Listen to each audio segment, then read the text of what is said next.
coming up on this episode of Hacking Astrology. Because it was like my only time I knew I was about to be canceled. You're about to be trolled mercilessly. Can't say that word. I was like, yeah, okay. I lost like 1,000 subscribers even. You guys are over the drama, but it's not drama to me. It's my life. And y'all took it from me. You took me like life from me. I cannot believe that it is 2005 and I'm having an old woman tell me I'm a slut. I walked up to her because I was like, no, I said, Jenna, you need to talk to me about this. You need to take that blog down. At the end of my 12th house perfection, I told him I wanted to be separated. Did you talk to your higher self on a pendulum or whatever? And I was like, no, but I want to. I get out of work and he's calling my phone. And he goes, Alyssa, I need you to come here back to the house. And I was like, why? And he's like, because I am in the front yard. It's snowing. I have no clothes on. I'm in my underwear and the house is on fire. I had 1 month of like, I was doing readings in the hotel. Sometimes we wouldn't get readings, so we'd have to check out and wait. Oh my God. And I was on crutches. That is wild. We had no car. Yeah, it was crazy. And I've gone through so many friends and not on my own desire to go through friends. Right? I left my church. None of them talked to me anymore.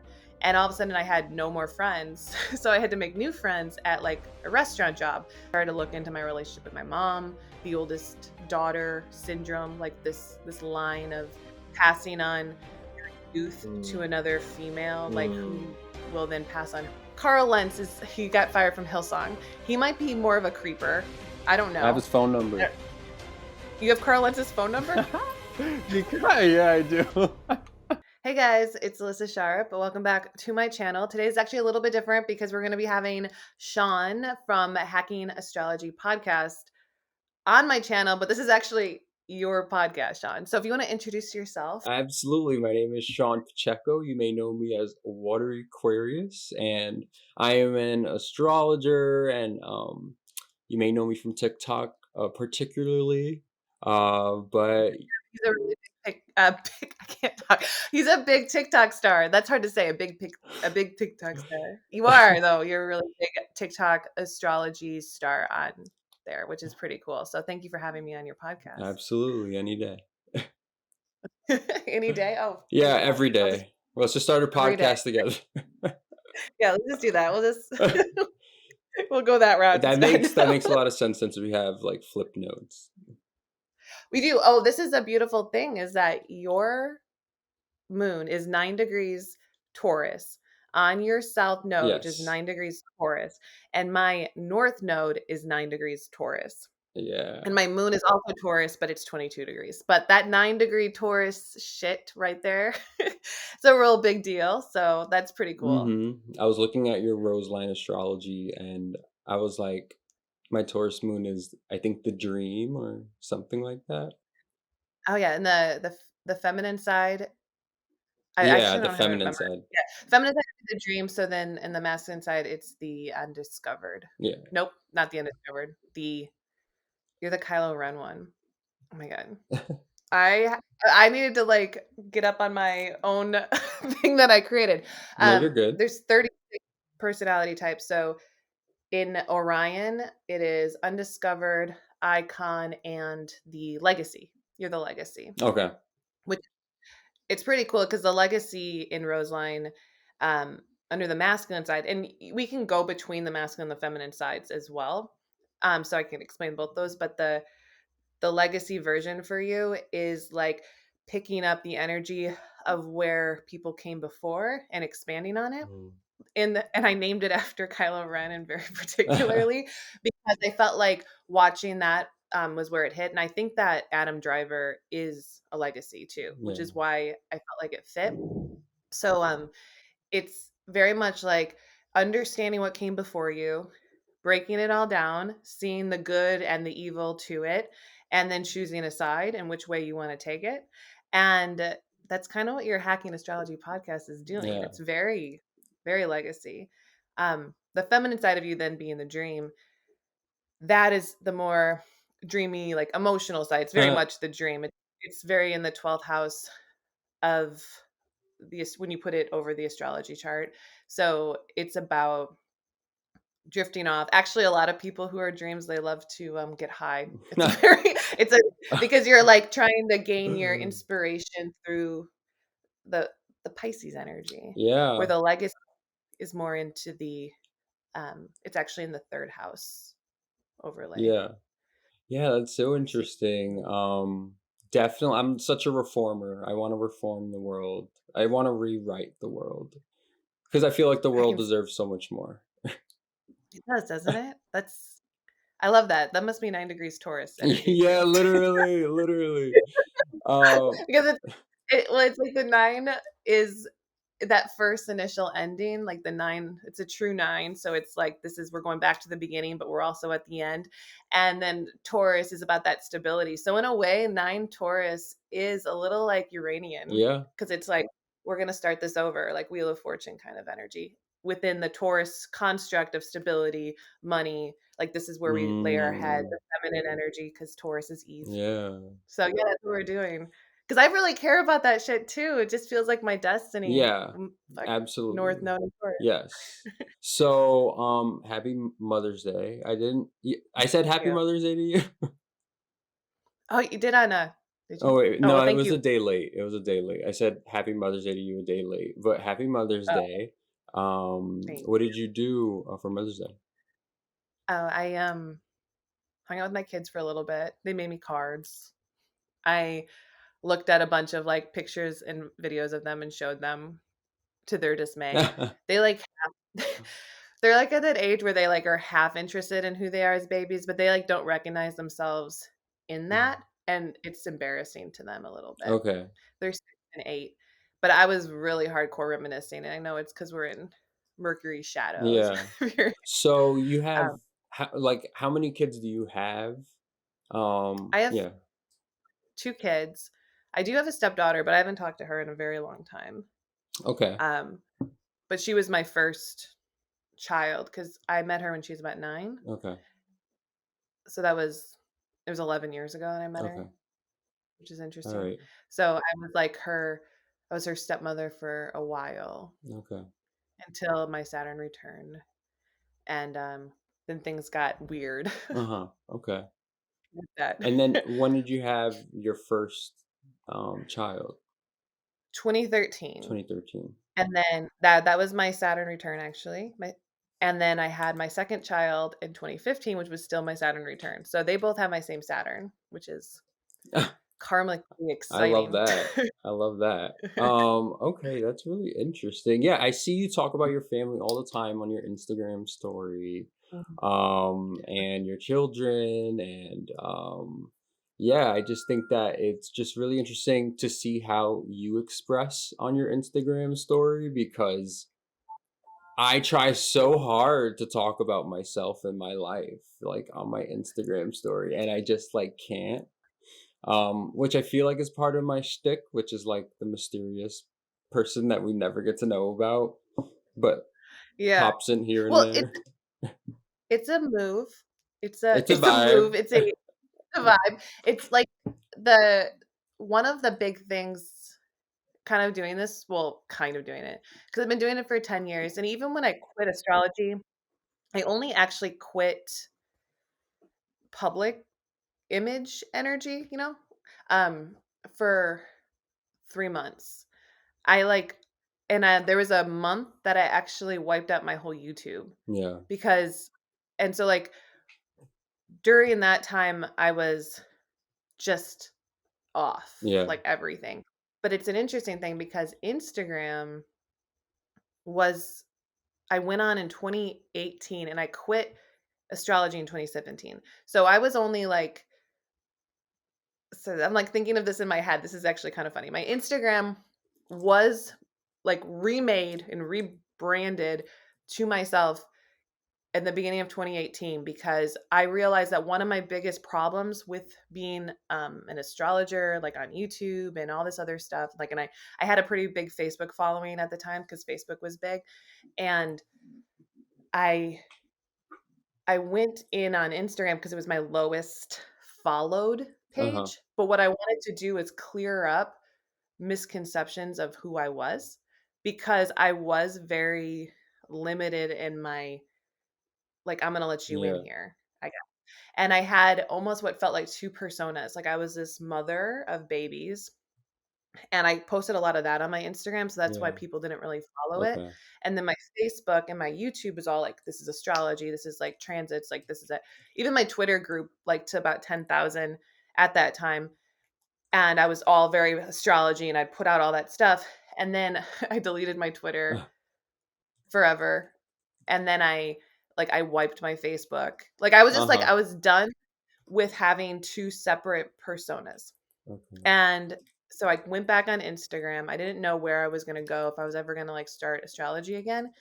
And I started to just post things I felt and pictures that I actually really liked. Okay. And it ended up being a lot of flowers. And, like I literally just like walk around and take pictures of flowers, No, and I yeah. still fucking The flower vibe, so they had, yes. Yes. The yes. flower vibe definitely comes So through. yeah, okay. Phew, thank God I haven't lost it. But no, it was like, I was like, what would I do if I could just show like myself in like who I am so people could know who I am. Yeah. And I felt like Instagram was it because when I've always been into like taking pictures, like photography, and that was a vibe that nobody was getting Uh-huh. with my YouTube and everything. And I was just over people not knowing who I was. Yeah. I was over people grabbing at me for content but not giving a shit that it was me Yeah. who they were taking it from. And it was about 2019 my Instagram started to grow Hmm. when people started to like um not like who I was. That was an interesting thing too. I keep saying interesting, but that was when people started to troll me in that area of social Mm. media. And it was around the time I started stories and posting like my thoughts. And I would get a lot of really nasty messages from people about like my personality, like the things that I believed in and cared about. But it didn't matter to me totally because I hadn't started YouTube again. Yeah. I was in this like middle section. So at this point now, like when you look at my story, it's been something I guess I've been doing Yeah. just to help me connect myself to what I do is really what it is because I I hated, I don't know, like I think it's a move and it's a good vibe. Like it's important to protect yourself from people. I'm not gonna lie, but like for some reason I was protecting myself from people and it hurt. I don't like I like That's how had to I feel connect. right now. Yeah. That's yeah, Yeah, okay. literally. It is a thing. I don't know. It's like didn't you I like I mentioned this to you earlier, and I don't want to say like these words, but when somebody, it's an assault, like a physical assault, I think when people are consuming you, but they don't care that it's you. Right. It's basically, yeah, you just feel Yeah. siphoned No, yeah, from. we'll talk about that. We'll talk about that. What I want to do right now is I kind of want to take it back and like kind of like tell the story of, Alyssa the Divine Venus, because like there's so many like poignant moments in your career and in your life, and I think that I want your audience, my audience, to learn like your story from the beginning, kind of Okay. like a biography or something like that, but it Oh my God. but a It juicy just, biography based on late night DMs that we've had together. I love it. This is so, I feel so romanticized right now. You're giving everything to this Pisces rising. Yes, I did my research.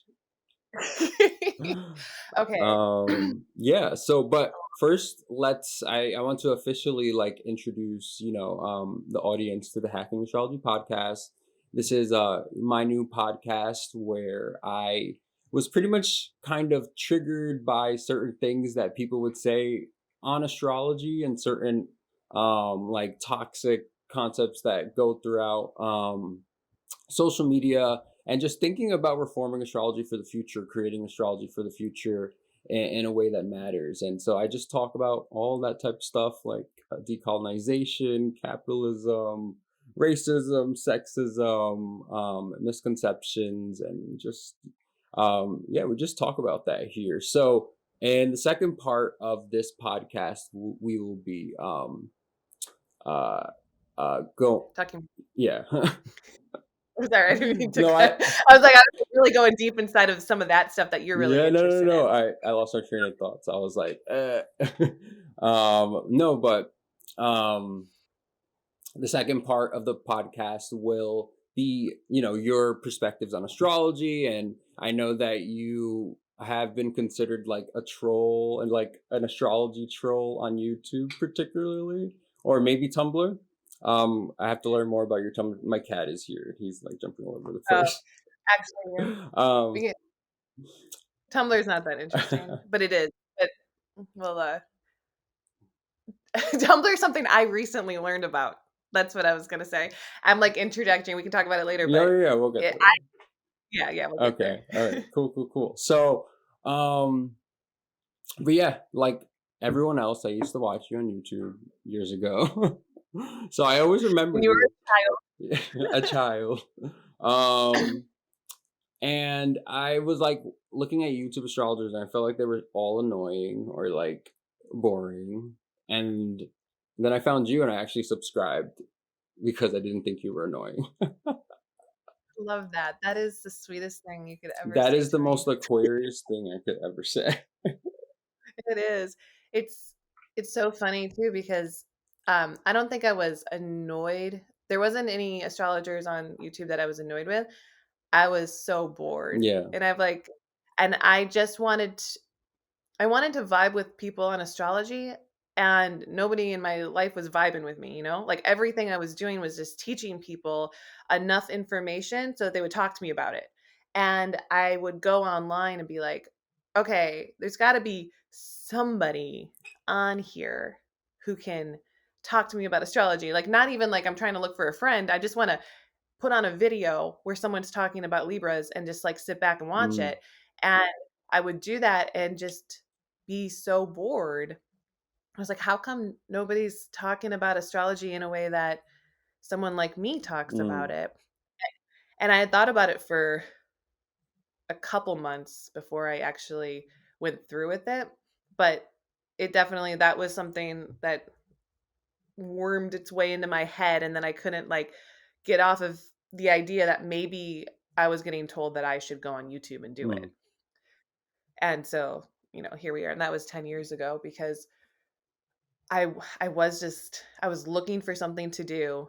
And it's so funny too when you're looking for something to do, and you might have felt this way with your podcast. yeah. Like you're looking for something to do with your life, and it's hard when you're in your 20s because you're like, I don't know what to do.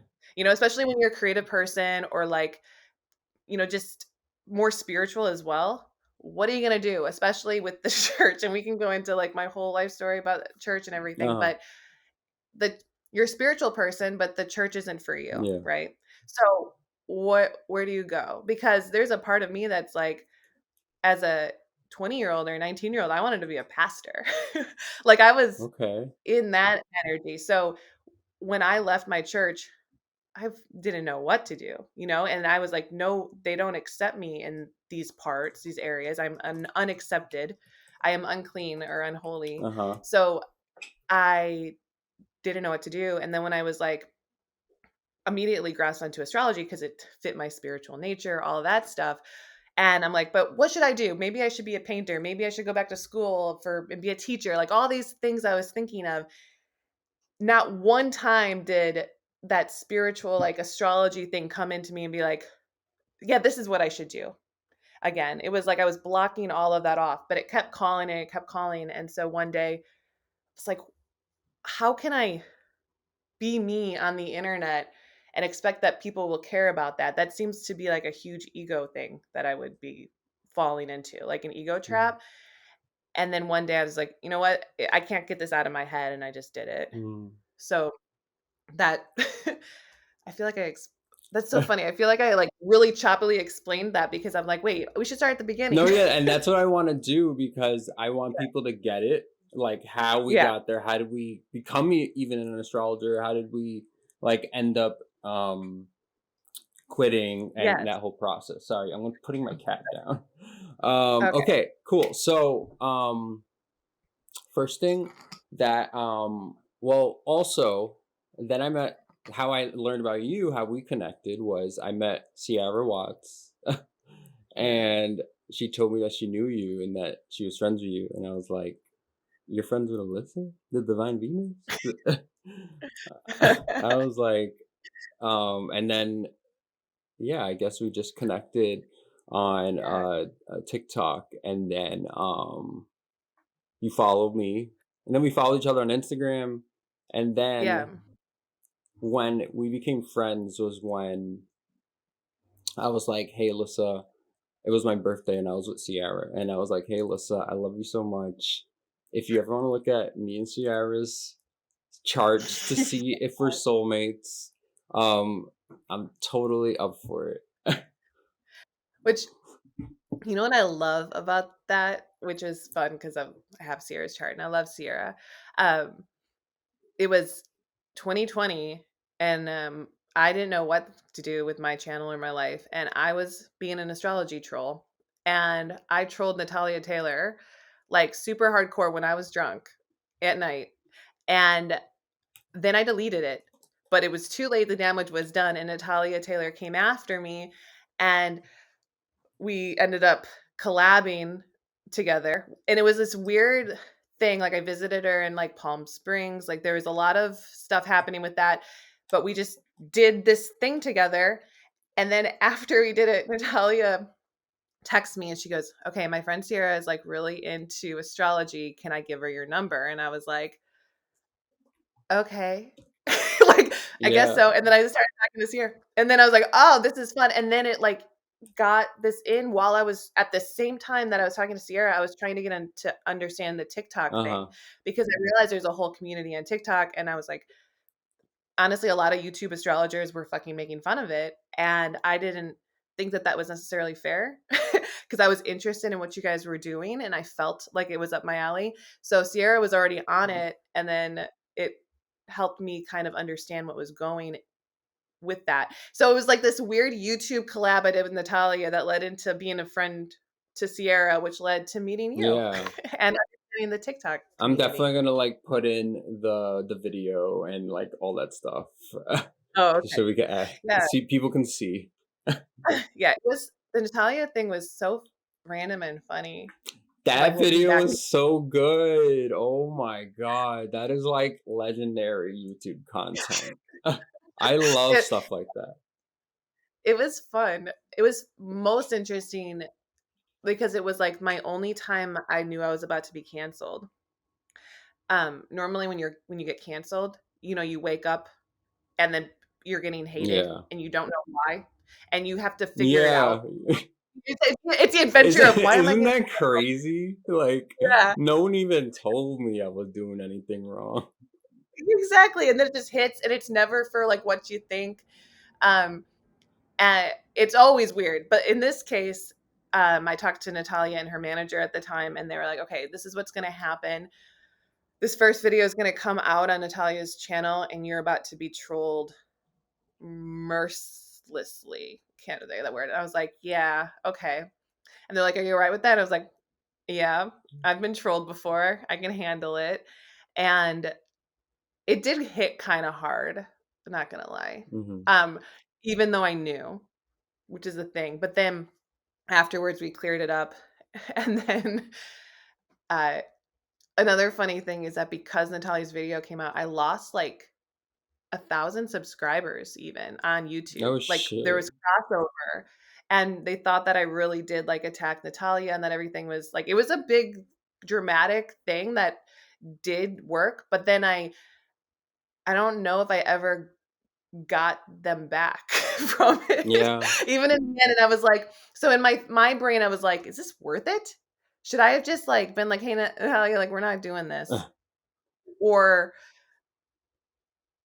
but then it was like it was because of the TikTok stuff. Like they really just everything works out the way it's meant to. Yeah. And when my gut, I felt like I needed to follow that path down, Yeah. which was fun.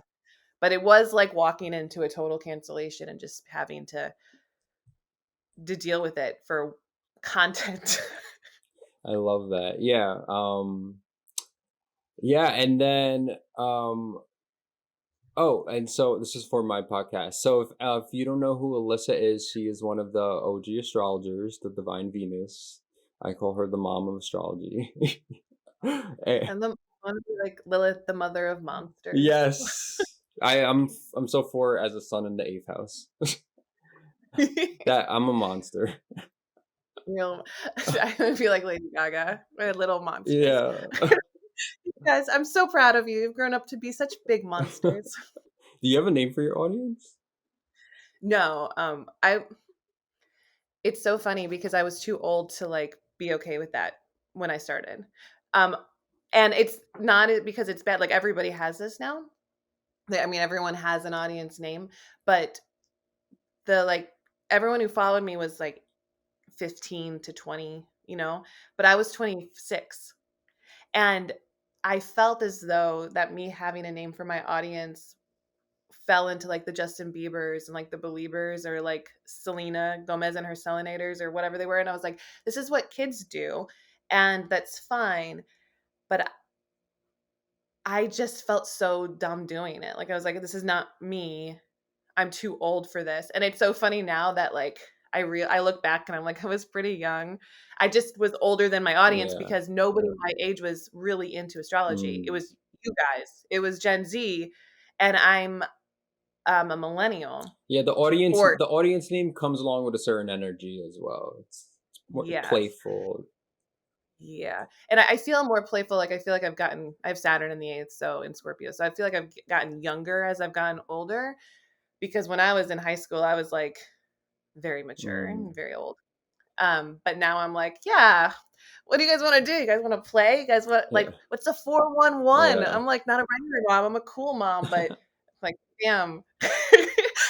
It's okay though. Yeah.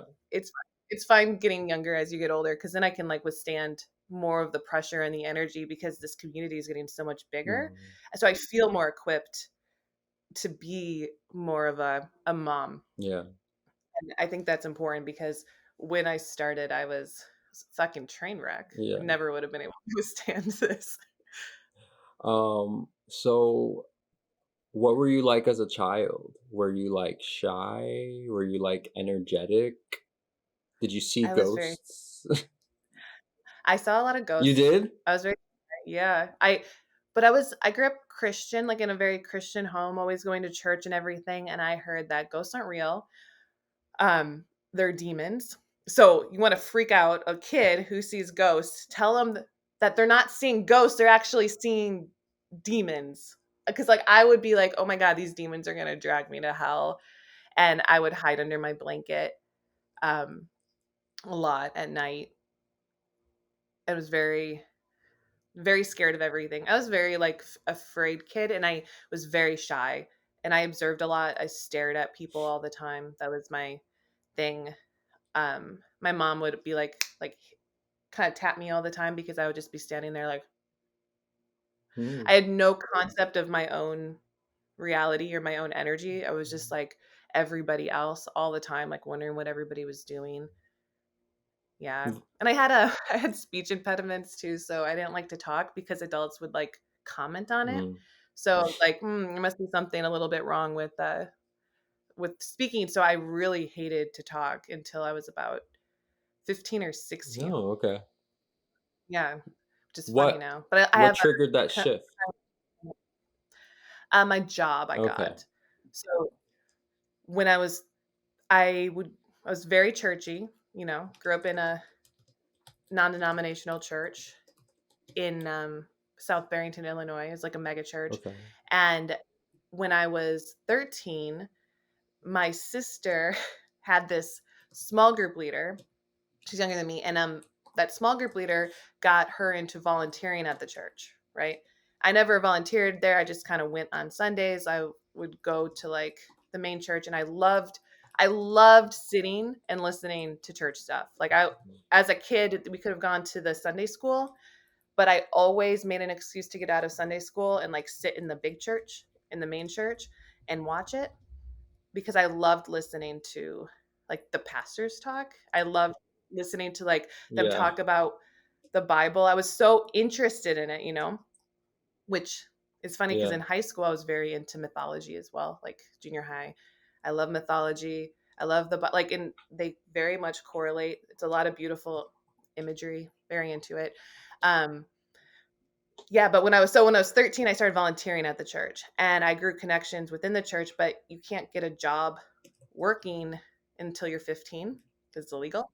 Yeah, so I got a job working at my church when I was 15 on this. Basically, it was called the facility setup technicians. We were like janitors on the weekends.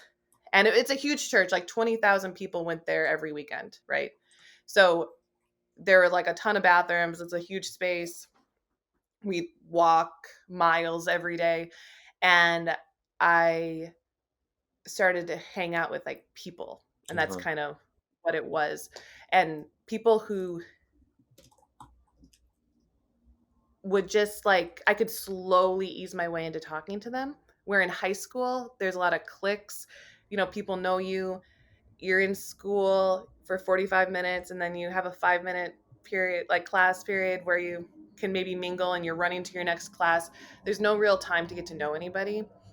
And I would find myself, you're just walking around this huge building with another person and you're getting to know them and they're asking you questions about yourself and you're talking and nobody's like, do you have a speech impediment? Like, like, or it's like, were you that girl that did this in seventh grade?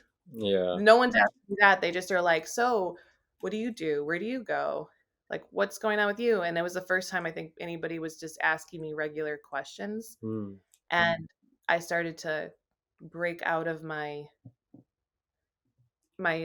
shell, which was just stand there like freaked out all the time. I was in a constant state of freak out. I That was relate my to you so much because I was also a very fearful child. I also had speech problems and I still do have speech problems and people call me out for it on TikTok sometimes. oh, I'm like, what dicks. I know, but people were saying like it's an Aquarius Mercury thing, which maybe, but um yeah, it was just it's interesting. But Yeah. okay. So um where did you grow up? Did you grow up in Burbank? No, I'm from Illinois. Okay. I actually moved around a lot. Um, Before high school, I probably lived in 13 different houses or something. Oh We didn't really? have like a set home. Um, but for the most part, you could say I lived in Crystal Lake, Illinois, which is a northwest suburb of Chicago, Illinois. It's kind of closer to Wisconsin than it is to Chicago.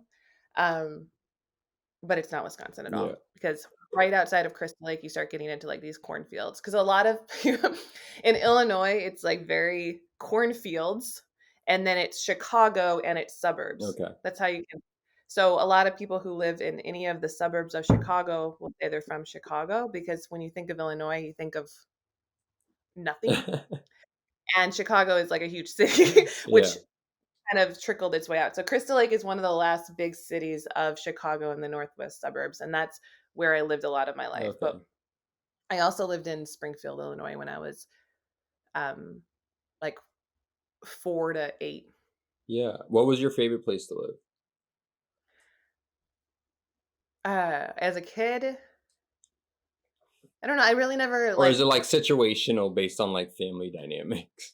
Yeah, I never really liked in high school. So my mom did eventually want to keep us in a stable location, and so we bought a house when I was a freshman in high school, pretty much like right across the street from my high school. And looking back, that was really pretty. Like it had beautiful, it was very beautiful there, like just trees and green and safe because we're right by this high school. Um, I could, I would go for runs like around and at nighttime and it was not a big deal. Like, so that was really nice. But I never connected with Crystal Lake.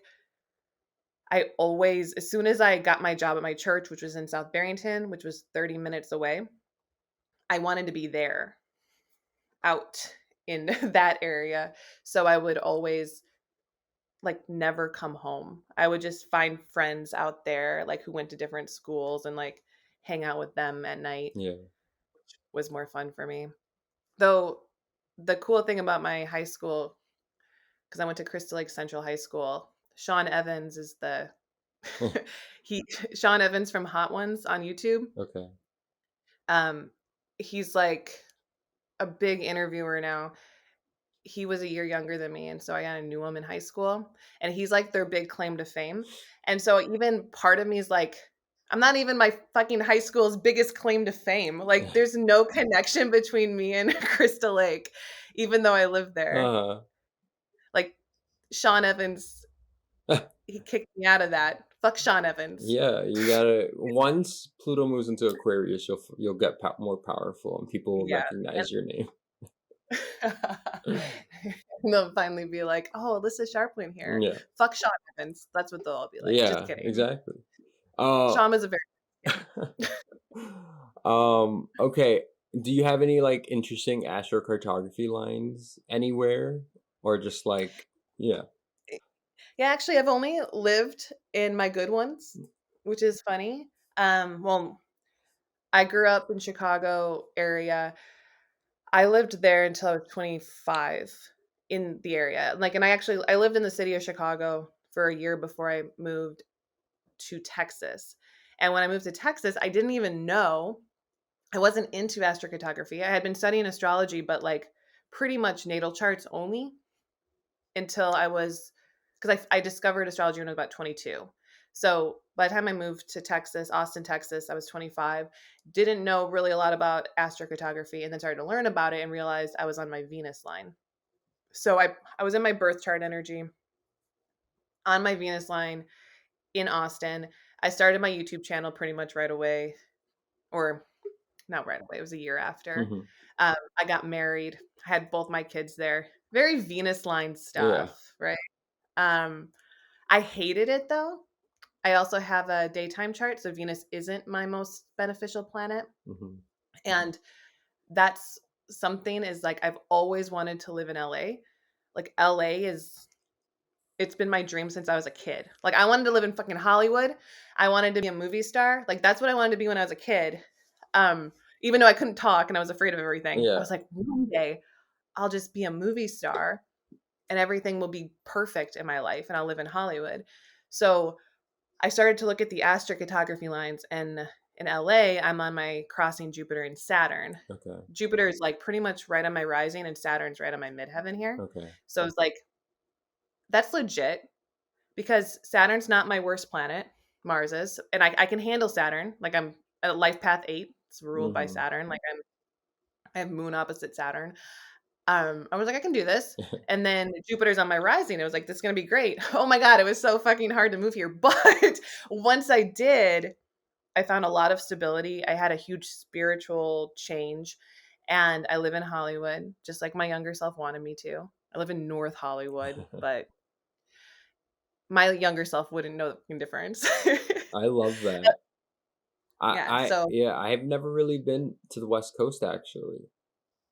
are Ever. you from Florida?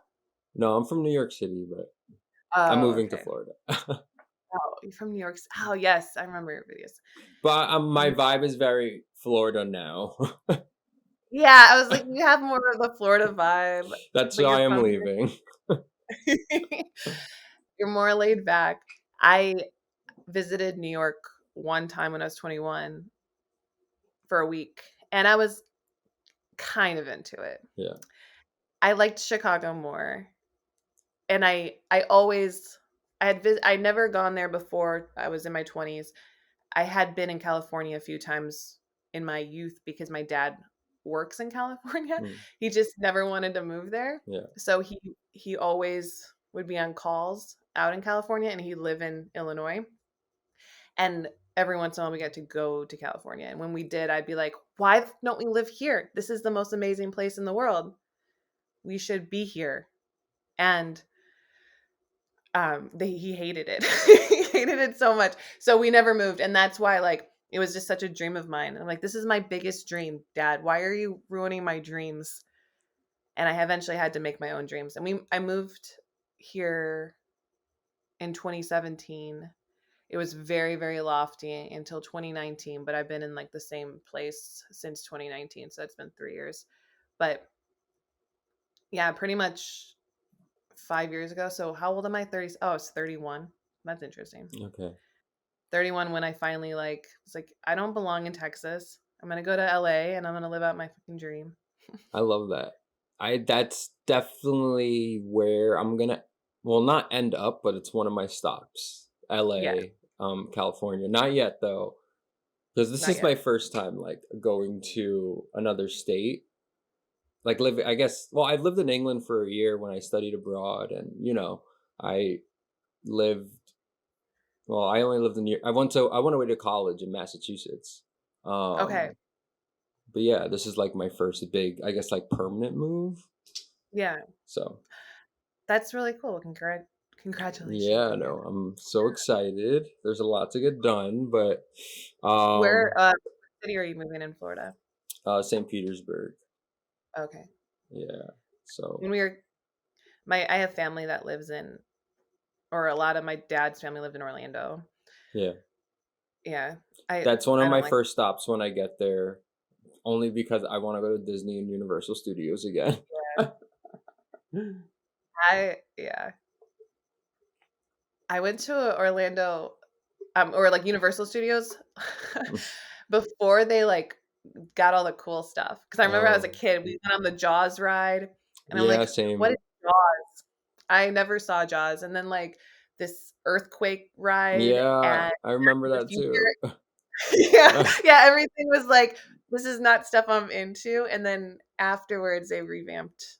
There's a lot of cooler things there now, isn't Yeah, there? yeah, there is. I love just I go alone and I just ride the rides and it's the most North Node fifth house, like 0 degree Pluto in the fifth house energy. That is. I like being alone. I I'm do not a gonna lie. lot of stuff alone. Yeah, Um, it's I funny. do most of my stuff alone, but I'm trying to trust people and learn how to like have people in my life. You're doing a better job in a lot of ways than I am, and you're way younger because you're podcasting with people. Right. I have yet to have someone podcast with me, and I'm very fucking weird about collabs on my channel. That's people. I like. Mm. I have a thing about them because sometimes, like, you'll realize, oh, this person you collab with, because that people are people, and you'll start to realize your values and things change, and then you're like, and now they're cemented on my channel forever, Yeah, and yeah, yeah. I'm very like very eighth house, and I've gone through so many friends, and not on my own desire to go through friends, Mhm. right? Like, because even like I said, when I joined started working at my church, and that was my first friend group and stuff. When I left my church, none of them talked to me anymore.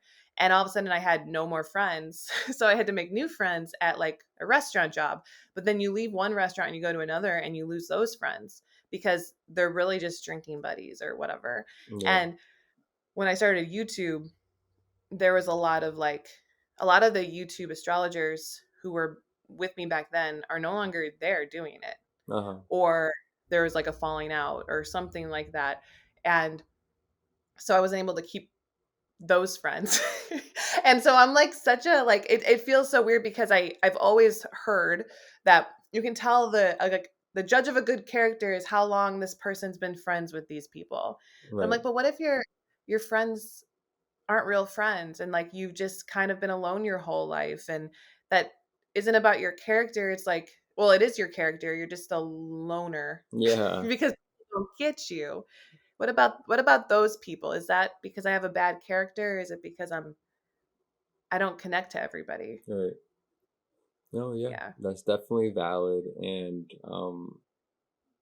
yeah, I definitely agree. One thing I wanted to ask was you were talking about your dad. Like what is your relationship with your parents, or what has it been growing up, or how has it transformed? um like growing okay, my mom came from a pretty like white trash situation growing up. Okay, like I said that one time and someone said that was rude. And I was like, I don't know. Like my family, I have a lot of like cousins and stuff that you have been in and out of jail. There's like a very strong, like low class vibe. And I'm not trying to be classist at all, but there's this energy to where my mom came from that is very destructive and very much like enjoys staying in the grime, right? And gets in with the bad crowds and does the bad things and just makes all of the choices that keep putting their life into bad places. Like even recently, my mom sent me a news article about my cousin who was like in the paper with a mugshot because they did something horrible. And I was like, cool, like that's my family. Anyway, um, and my mom comes from this energy. And my dad, he comes from a different type of family. His father was a local celebrity who did the news when the news mattered on TV. And like he lived on the lake and he had a pool and he had boats and his brothers all had boats and they were considered more like upper middle class or whatever. And then they met when they were very, very young. And I guess my mom was 19 and my dad was 21. And then they had my brother like immediately, pretty much on their first date. They got pregnant. And then I'm only a year and a half younger than my brother. So then they just had me. And then they had my sister who's a year and a half younger than me. Like if you can imagine like what it means when like only fools rush in, that is what my parents did. Yeah. And so what I grew up in was just incredibly rocky, unstable. Maybe they could have made it work had they like understood that they come from two separate worlds. They don't understand each other. They had a strong attraction to each other and there's probably a lot of chemistry and I can see that with them, but they didn't give it time to grow, to flourish. They just had children right away. And my mom never wanted to work, and so she latched onto my dad, who's like a very hard worker, because he comes from like a line of hardworking men and women, who try to work up the ladder. And my dad's very much like ego driven and success in that sense, and my mom's very much like, thank God I don't have to work because Yeah. I'm gonna do that. And my mom would always say stuff like, all I wanted to ever do was be a mother. And I'd be like, even as a kid, like, then why are you the worst mother that ever walked the earth? Like, I just like there was no part of me after I was cognitively aware of what was going on that thought she was a good mother. And she was abusive to me, like mentally, emotionally, physically, and just treated me like crap because I'm her oldest daughter and was very nice to my younger siblings. Like so I was kind of the scapegoat. And I learned to isolate myself when I was younger. And my dad just worked all the time. And there was a time when it was pretty obvious, like I was my dad's favorite. And when my mom didn't like that. So there was this like evil queen type of Yeah. jealousy stuff. Things that like later on in life I really dove into in astrology, like the Okay. moon, like even fairy tales, like so I don't know if we Even having your children.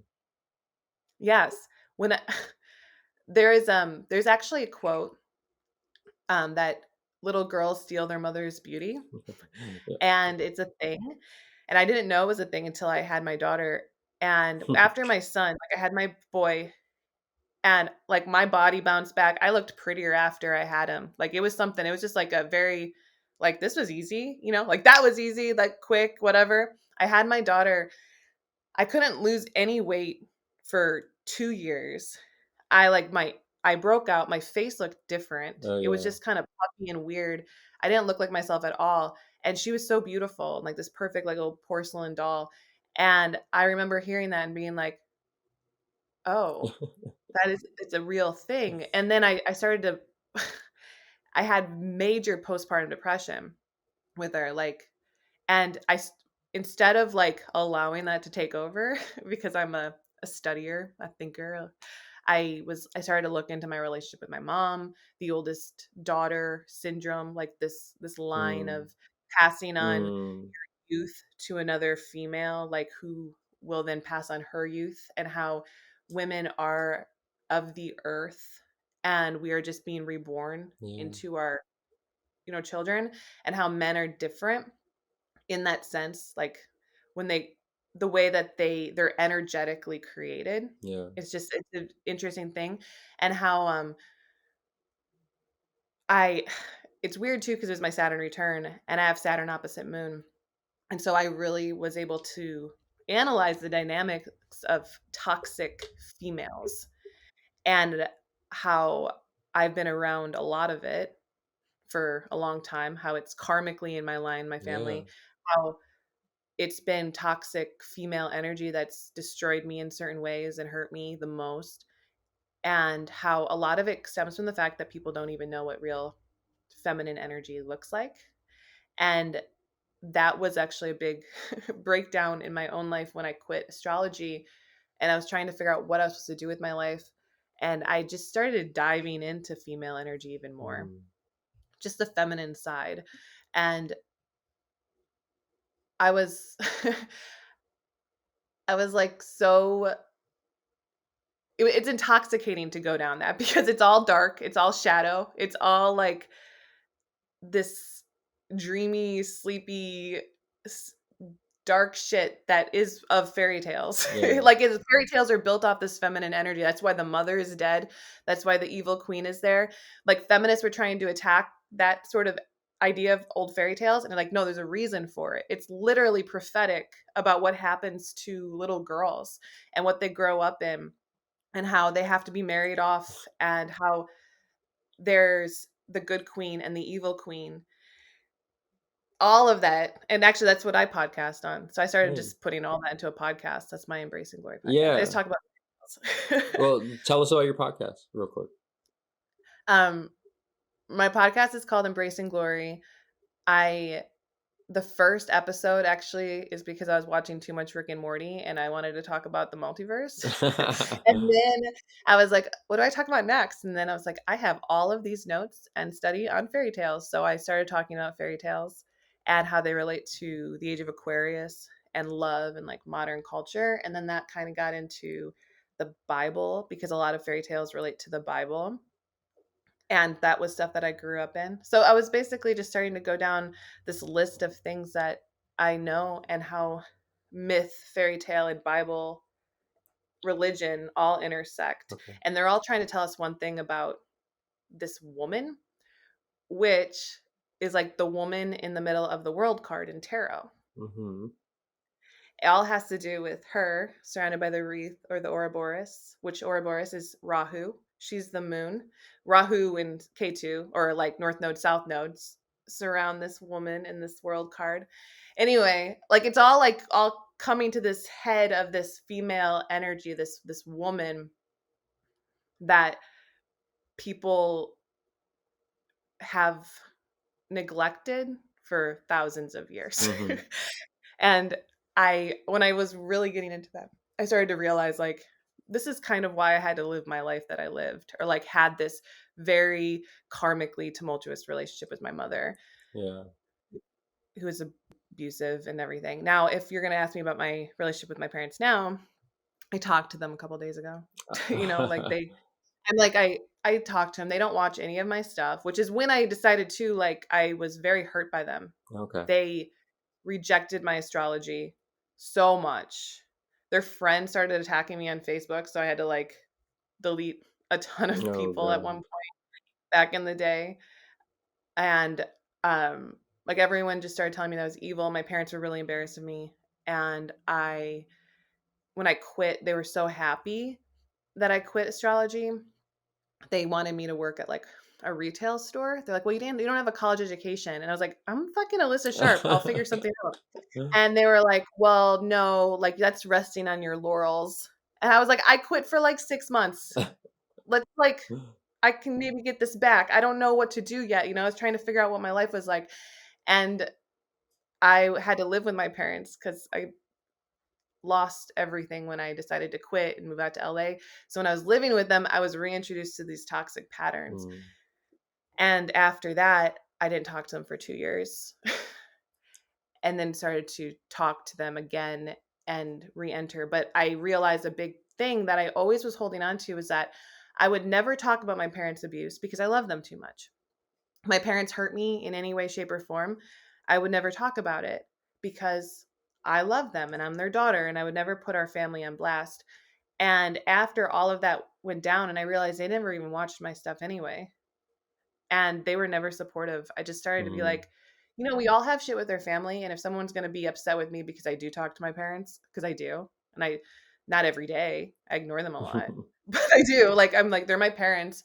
And we have small talk, or we talk about what's going on in their lives, or they kind of know what's going on in my lives. I don't ask them for help.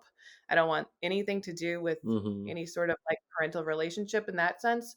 I just talk to them, and I talk about them when it comes up, because Yeah. I'm there is a lot of like me and understanding their dynamic in my life that I feel like can help a lot of people, actually, because I think a lot of people have dealt with something very similar to what I dealt with Yeah. growing up. Yeah, I relate to you so much because I have like the same kind of relationship with my dad. Like, just we talk, and we help Mhm. each other out or whatever, but it's not like super close or anything. Um, yeah, that's interesting. Okay. So you were 13, and then that's when you were into Christianity, right? Mhm. Um, Yeah, it was my whole life into Christianity, but it okay. was 13 when I was like more involved in a weird work relationship with Christianity. Okay, cool. And you would go to church, and you said that you started volunteering. You got a job around 15, 16, and then at 19 you wanted to become a pastor. Yeah. Okay. Well, I didn't know what I wanted to do. And actually, it's funny. I got my job on my 15th birthday. We had to, my parents had to sign a waiver, and my boss had it ready for her a week early. They had to get it signed in court too, to say, so otherwise it's not child labor, which is something funny. But I was like, no, I want to work. I want to make money. I want to get out of the house. I want to be in here. Like, I want to just spend time in this place. And that was where my life was from 15 to 18. And then I quit that particular job and got another job working within the church. Okay. And then it was a temp job. And this is like very interesting because I got it was a temporary job position, and I did really well. And there were other temporary positions held. And so they were like, we're going to lay off some people. And so they went for me. And I asked why, because I consistently get like high scores and like all this stuff. I was very good at it. It was a customer service job. Okay. And I was good at it at that Uh-huh. point. I knew how to talk to people. The reason why I was actually really good at it, which they didn't like, but it's a fun story, is that I hated talking to people on the phone so much that that's what my job was, right? Yeah. Like, I would literally, like, they would call in and be like, "Hey, so my church is called Willow Creek, and it had this other part of it called the Willow Creek Association, which did business with other churches, because they had gotten to a prestigious place enough where if they did something, other churches wanted to use it Mm. in their smaller churches. Okay. So they would sell it. So it was a Mm. business. So I worked in this business aspect of it. And they would call up and they would be like, "Hi, I got a question about this." And I'd be like, "Okay." And I would get them off the phone so fucking Yeah. fast. Like, I just like didn't want to talk to them. Yeah. I was told repeatedly that we were doing ministry with them. And I was like, "But they're already Christians, right? They already have churches. I don't need to talk to this person and talk to them about their fucking mom or dad that's dying. I don't care." And the women around me were so good at that. Like, I would listen to them, they'd be like, "Oh, sweetie, you're gonna be fine." And I Oh, was like, "She's ordering Sunday school material from you. right. How on earth do you know like anything about this person?" Anyway, but that's what they did, and it was very churchy, even though it was a business. Yeah. And I I would just take the most calls repeatedly, and my call time was very low. So I was very efficient, but not for the church, you know what I'm Yeah. saying? Anyway, they let me go, and I asked why, and it wasn't for that reason. They said I dressed like a slut. Oh, no. And I was an 18-year-old virgin, right? And in 2005, I had never even kissed a guy, actually. It was interesting, and I was very good and never had a boyfriend or anything. Okay. But it was like I have a really long torso, and all the shirts in 2005 were like short. uh, It was just a style. So if I bent over, you'd see my back. mm, And they said that there's a big issue. So I went out and I oh. cried when I found that out. Like I just bawled my eyes out and I was like, I cannot believe that it is 2005 and I'm having an old woman tell me I'm a slut. Like I was like, what is it? Like even I never really grew up in that. One thing I can say about my mom is that she was very anti that like energy, you Okay. know? She wasn't like a you gotta she was very like you have to be pure and I wasn't allowed to date till I was 16, which didn't matter anyway because no one was trying. But like I was just very much n- I knew shit, you know? Like even when I was younger. Like I knew about problems with women. I knew about like problems with the world. My mom was assertive even if she was mean to me and I was mean back to my mom. So it was kind of like being told I was a slut. I was like, "No, I'm not." And but I cried about it because I'm a Pisces rising, and I went back in and I yelled at my boss that fired me. It was a man, and I was like, um, no. And That's so much Lilith energy. it is, it was, and I was like, this is why you can't fire me. This is a problem, and blah blah blah blah. Like this is discrimination against my body, and this all this stuff. And they're like, okay, you're right, and they gave me my job back. And then I was like, I quit. I don't want to. But in my brain, in my young 18-year-old mind, I was like, this church needs me. Mm, I was like, they need me. There's there's these old women running this area, like they're dumb. They have these weird old standards. They're toxic. Yeah, this church needs me.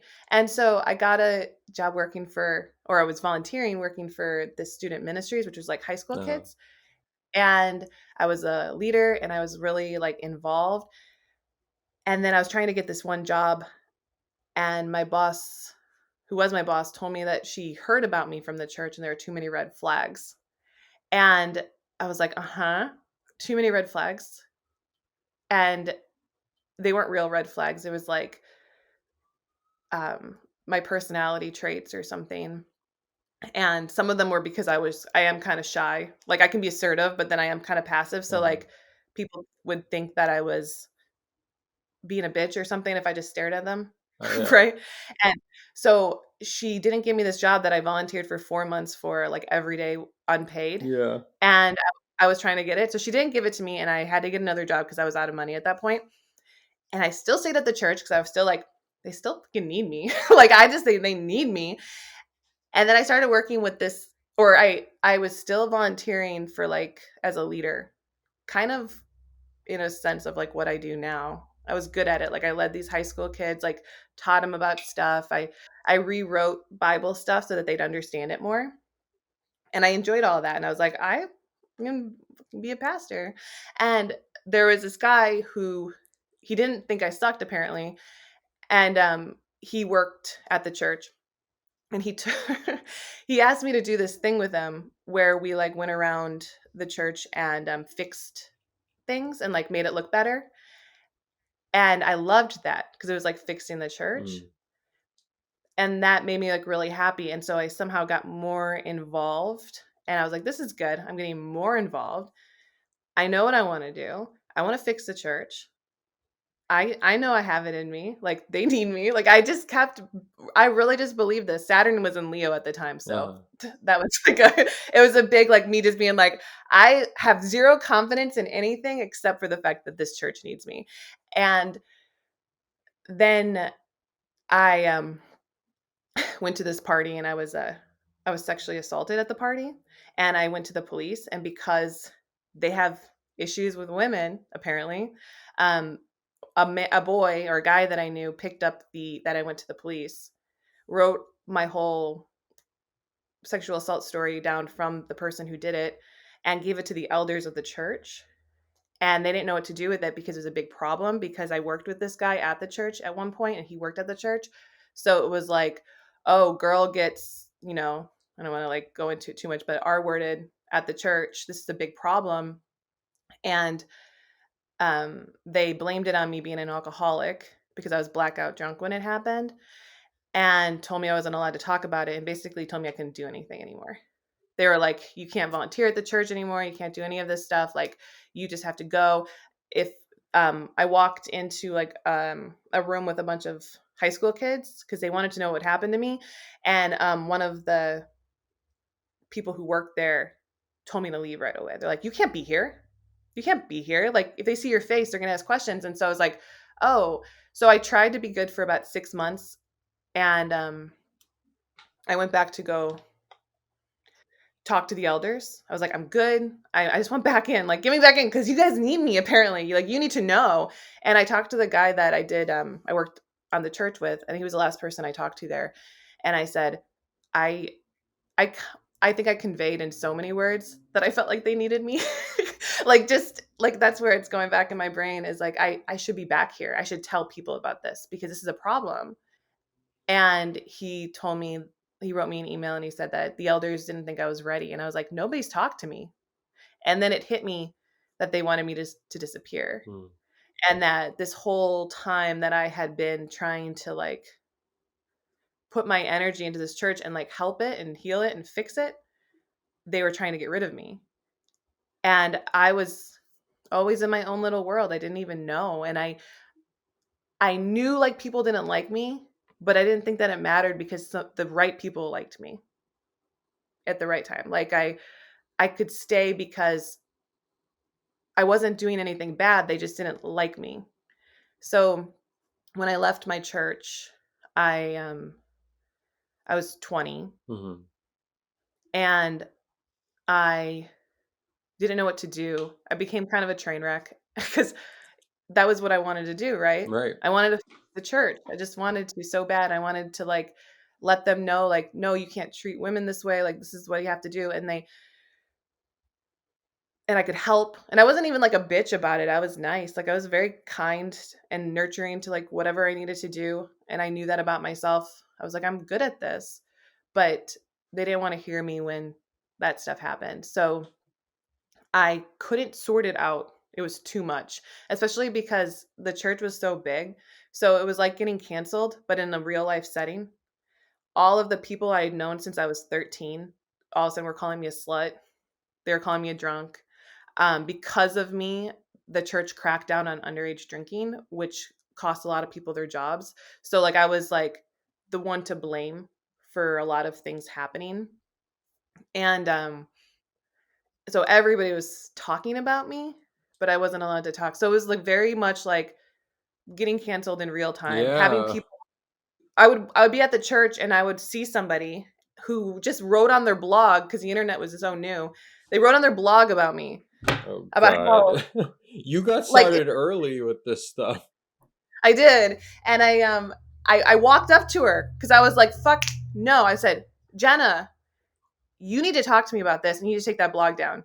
And she went, like, freaked out, right? Like, and this is so funny because we're still dealing with that. We always look at Yeah. like, you cancel somebody on the internet and like not in front of their face. And so I was able to see these people, walk up to them and be like, Yeah. you need to talk to me. I will talk to you about this, but you cannot have that up there. You don't know what happened.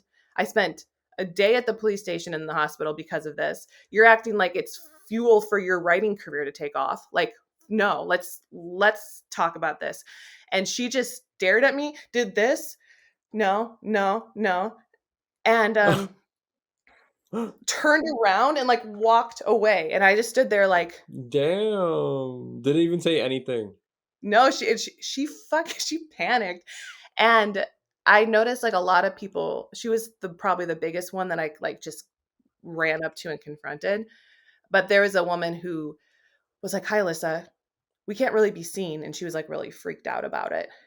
And but I want to give you this, and she gave it to me. She's like, "Okay, okay, I guess bye forever." And I was like, "This is so strange." Because I didn't really, when you know like that stuff's happening, but you don't fully. It was too weird. It was a lot on me. So Mm. when I finally chose to like leave the church, I told everybody I got kicked out because I think in so many ways I did. But I made the decision. I came back one time to try to talk to this guy, and he wouldn't look at me, and so I was just standing there, like, trying to get his attention. Like, "I need to talk to you about something." He wouldn't look, so I was like, "Okay." Some other 2 girls came up to me that I knew, or they were 2 women, and one of them gave me a hug, and she goes, "Oh, you smell like cigarettes," and I was like, "Yeah, because that's what I do now, because 'cause I'm fucking stressed out." And the other one, who was supposed to be a really good friend of mine, just, like, looked at me and said, "That's disgusting," and walked away, and I remember staring at that guy and being like, "Are you gonna talk to me? No?" And I turned around and, like, walked out, and it was, like, the last time I tried to be a part of the church, but it was all during my Saturn square, and it's just interesting because during the time between my Saturn square and my Saturn return, I was learning astrology. Like, I got kicked Mm. out of the church, discovered astrology, like, was drinking a lot. So in a way, very much spiritual, like, drinking, spirits, astrology, trying to get into some energy that I knew that was mine. And then during right before my Saturn return, I was like felt very called to like deliver astrology. And in a way, like I look some of the videos and I'm I have some like who knows if they're my own qualities or if they're qualities that I picked up by being in the church. But Mm. I definitely see it in the way that I delivered information that I noticed when people kind of would copy my demeanor. I'd be like, yeah, I kind of do it like a pastor at my church would. Yeah. Yeah, and I never really realized it, but it was like that was the way that I knew or the way that I was trained. So so that was like a whole lot of stuff, but that was like that's it's weirdly in my blood and at this point now I'm in my Saturn square again. Uh-huh. It's been 15 years. 16 years since I left my church. And you know what like is in my brain still is the church needs me. I need to fix it. I keep like you're hacking Yeah. to fix astrology. Like you know what I want to fix more than anything is the church. Like it's running rampant still. It's still fucking over women. And all I want to do is be like, no, no, no, I got it. Yeah. I can fix you. You need me. Yeah. Yeah. And they don't want me. Okay. Yeah. No. Okay. So I feel like there's just like a small, well, pretty large gap. So between like 21 and your Saturn return, or like Mm, 20, like what were you yeah. doing then? Oh, I was these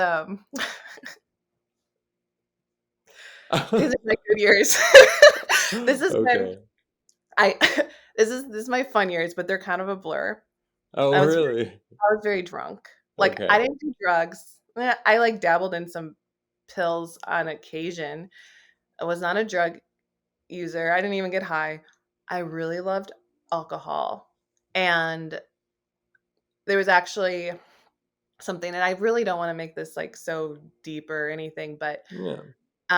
after the stuff with my church, because I was such a virgin and bad things happened to me, you know, within sex to me and not because I wanted it or anything. And then I was like labeled a whore. I remember being like super, super pure for like a few months, like just feeling pure and like was just being as good of a person as I could be. And when I chose to like just cut off the energy from my church, I said to myself, well, they all think I'm a big slut. They all think I'm a big alcoholic.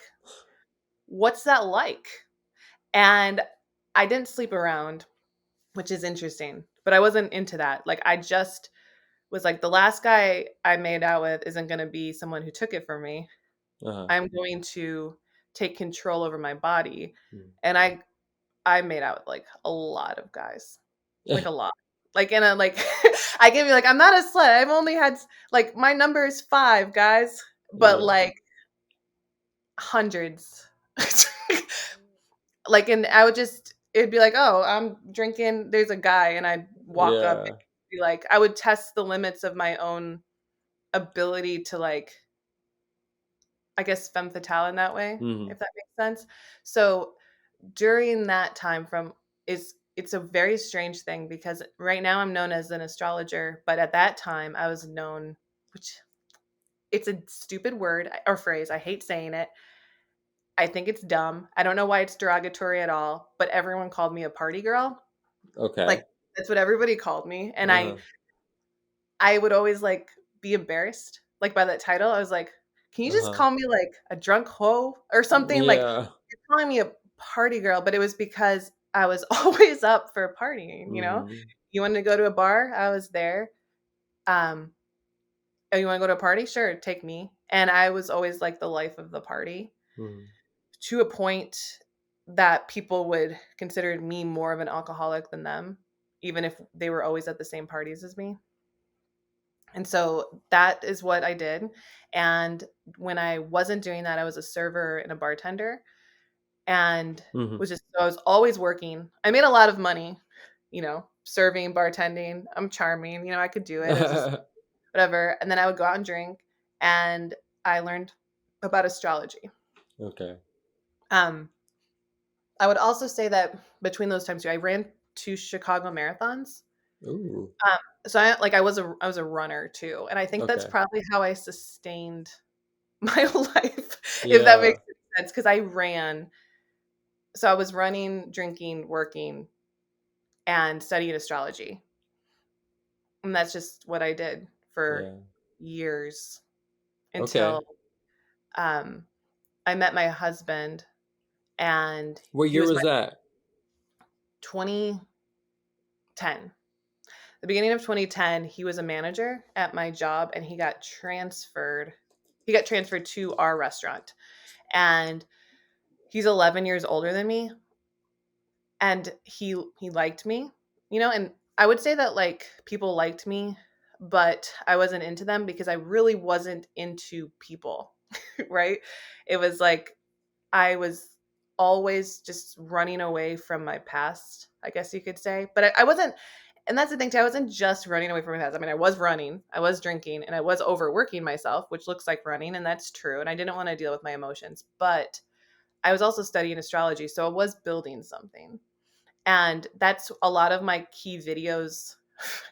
All of that information I would give was stuff that I learned when I was drunk because I would just be sitting there with people being like, so where's your, like, I would have my phone out and I'd be like, so you're Aquarius. I'm crying. Yeah. And I would like learn all about you while being drunk. And then I would like talk to you about your past. And I would like get to know somebody as I'm looking at their natal chart, which allowed me to sort of see different energies and stuff. Anyway, and then my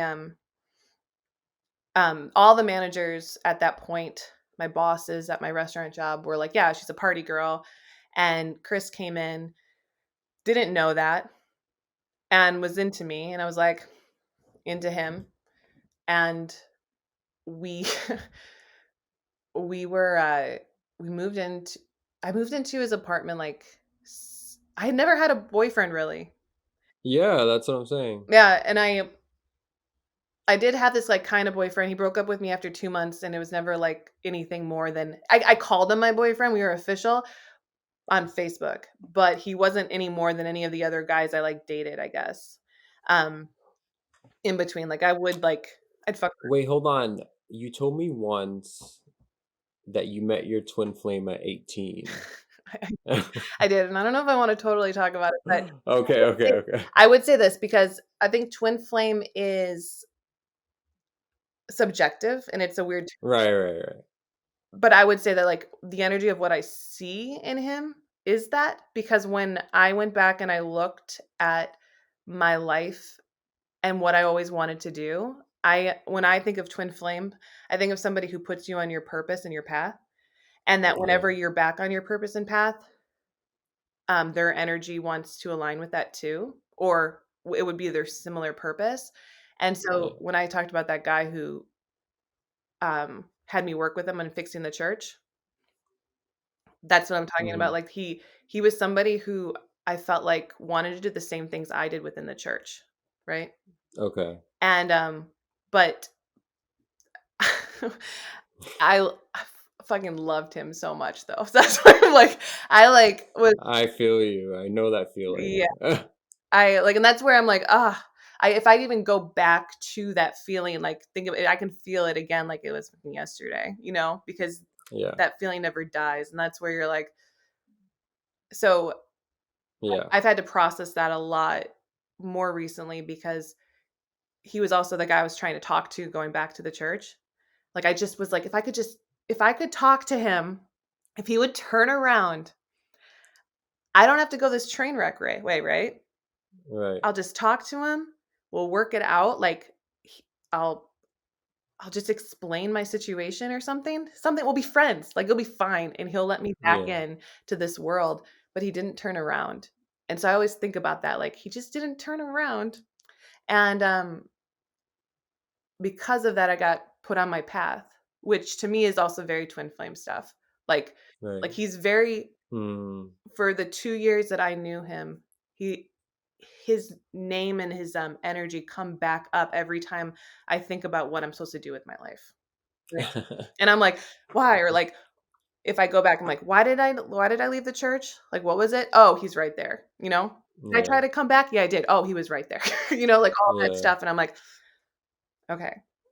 I see that energy of that. And because of him too, because I loved him so much and I felt like he just wanted nothing to do with me after all of that. It was one of those things too where I was like, well, fuck it, right? Like I don't care about anything. And so I didn't date anybody like really because I didn't like them. I liked that guy. I would get to know somebody, right? And I would like be like, Mm. okay, I could date this guy, I like him. And then I'd get like a month in and I'd be like, you're not like that guy.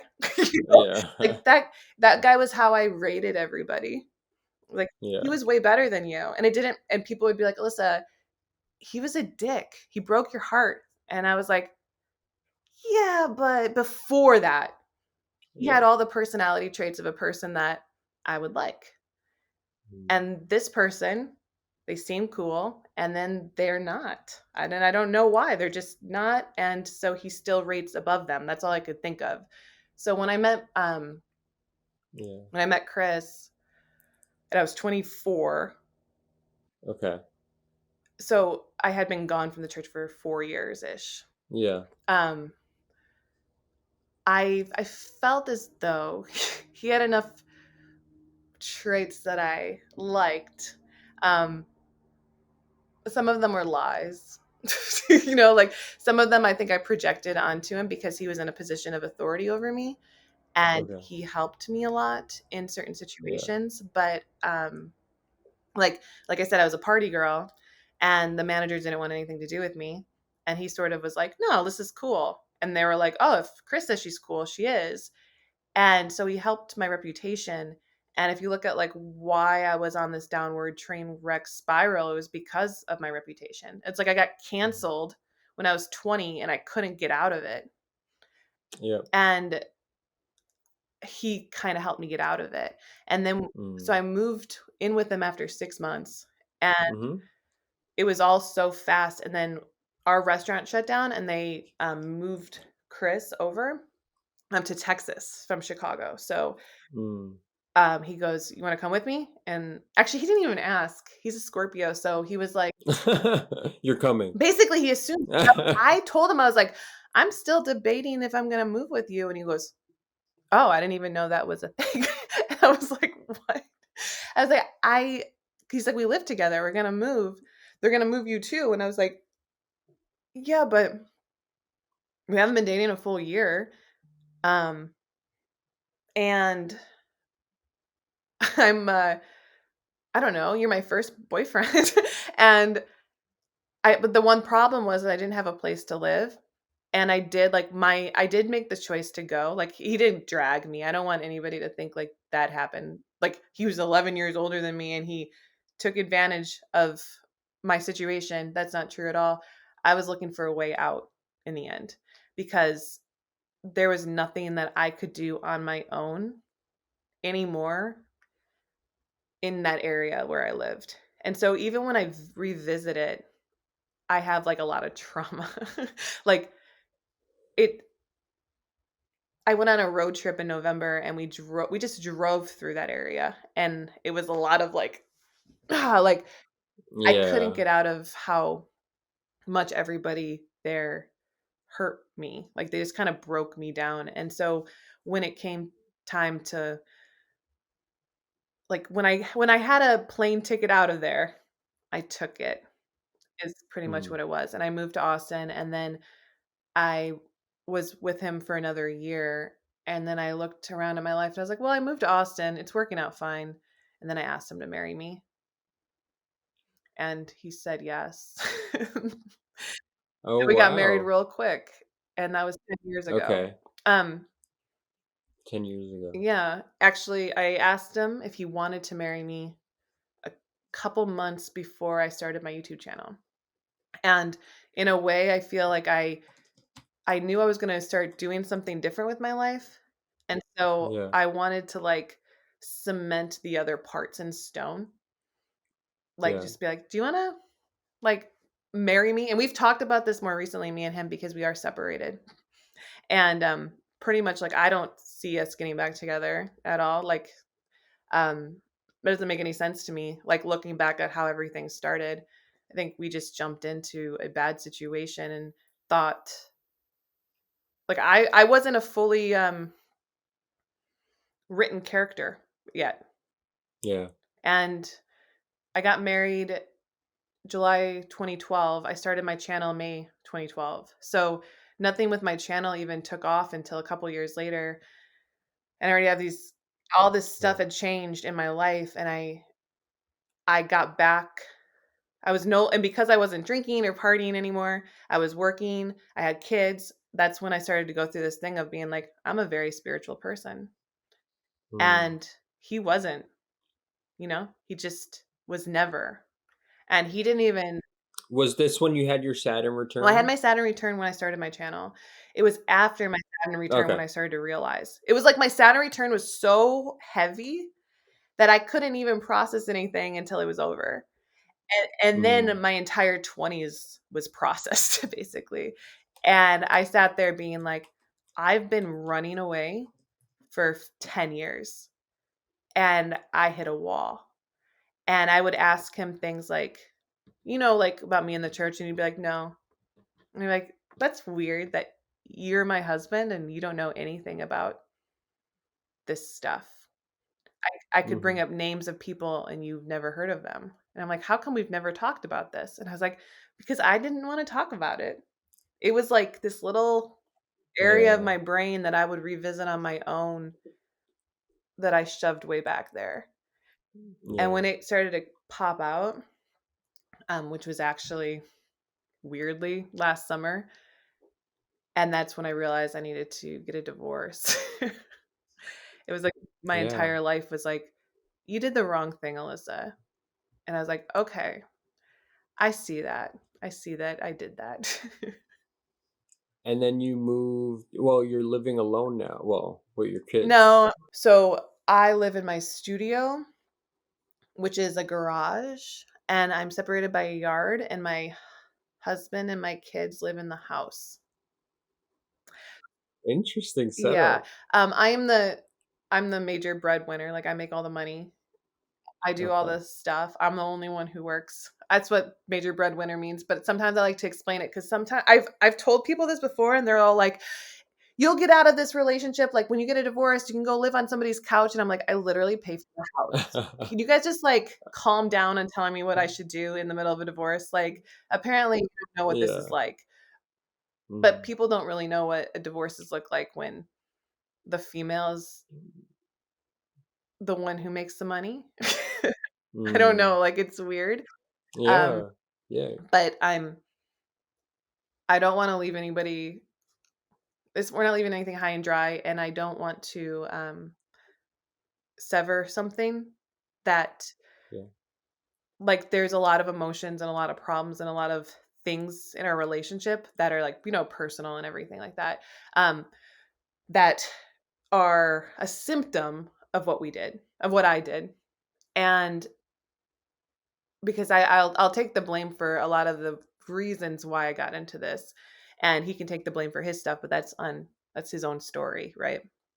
And Mm. so when I look at it, I'm like, I want to be able to walk out, just walk out. There doesn't need to be a big explosion. There was when I mentioned it to him in the beginning. I was like, "No, I need to be separated." And he was like, "Sure you do." And I was like, "No, this is fucked up." Like I can't do this. I'm dying here. And I had gained so much weight as soon as I moved out into the garage, and that was 8 months ago. I literally live on this couch. Uh, I lost 40 pounds in like a couple months because it was just like weight I was holding on to, just being depressed and Mm, all of that. And then I I got my like life back. I started running again. And all of these things that I realized that I suppressed to be in a relationship with somebody who wasn't good for me, like came into play. mm, And in the scheme of things, he says that he likes me still. Um which is a lie. Because if he liked me still, um, he would have liked me then. Like, I don't know. It's right. one of those Yeah. things where I'm like, whatever, okay, fine. That's funny. You don't. I don't you just don't want this whatever this is to like end. That's fine. I'm not gonna talk about it. 'Cause it's a weird thing because I don't want to sound like a brat. And I know when you start to bring up things of like relationships, people are like, well, this is going on and this is going on. I'm like, Uh, very, uh, very it's a very deep situation, but it's also not that complicated. yeah. Um, we should never have gotten married, but we did because I was running away from a lot of things. And um yeah, but I gave him my ring back a couple days ago, and that was a really big deal because I had not really thought about it. I don't wear it. So I was like, it's just a ring. And to be honest, we both paid for it.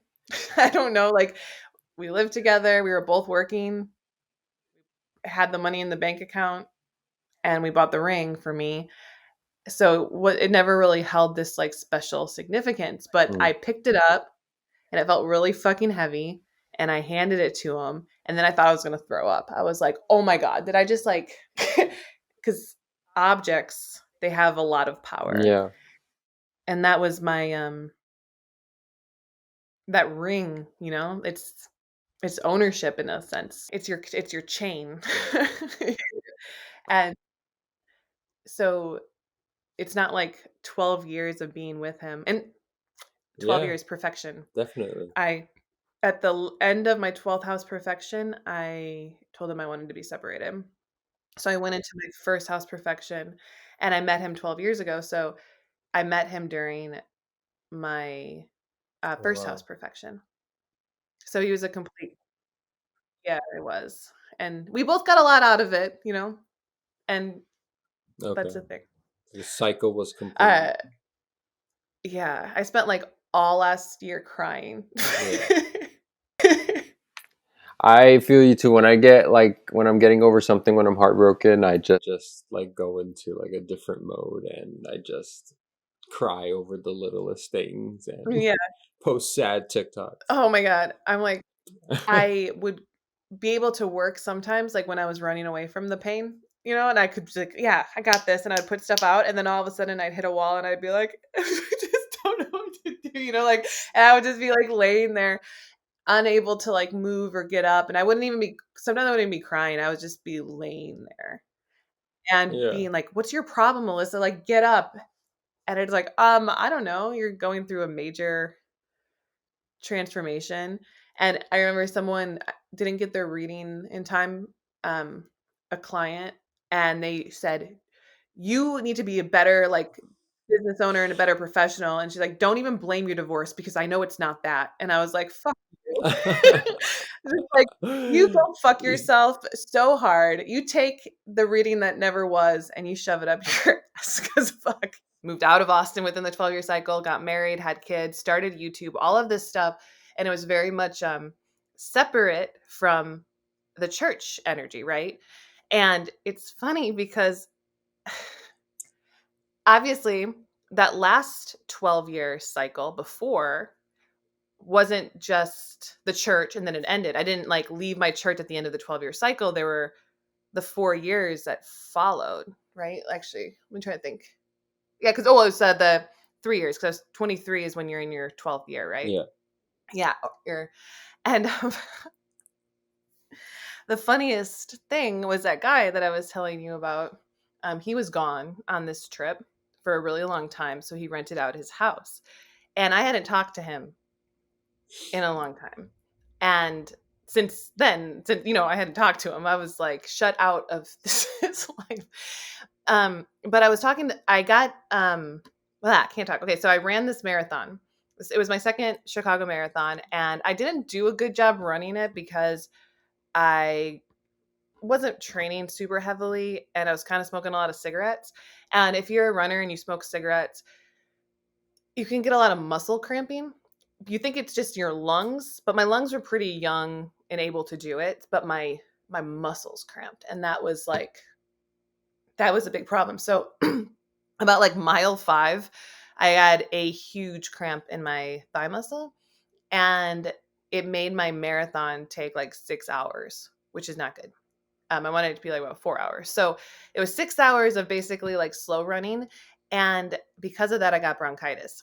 So Oh. that was a long, drawn out story. Anyway, but I got bronchitis. And so I was like unable to leave my house, which is a very 12th house perfected year type of thing, to be honest, because at that point, you're burning all your ego needs, right? And in the 12th house year, I was um like I couldn't work. That was where I spent a lot of my stuff. Like I couldn't make money.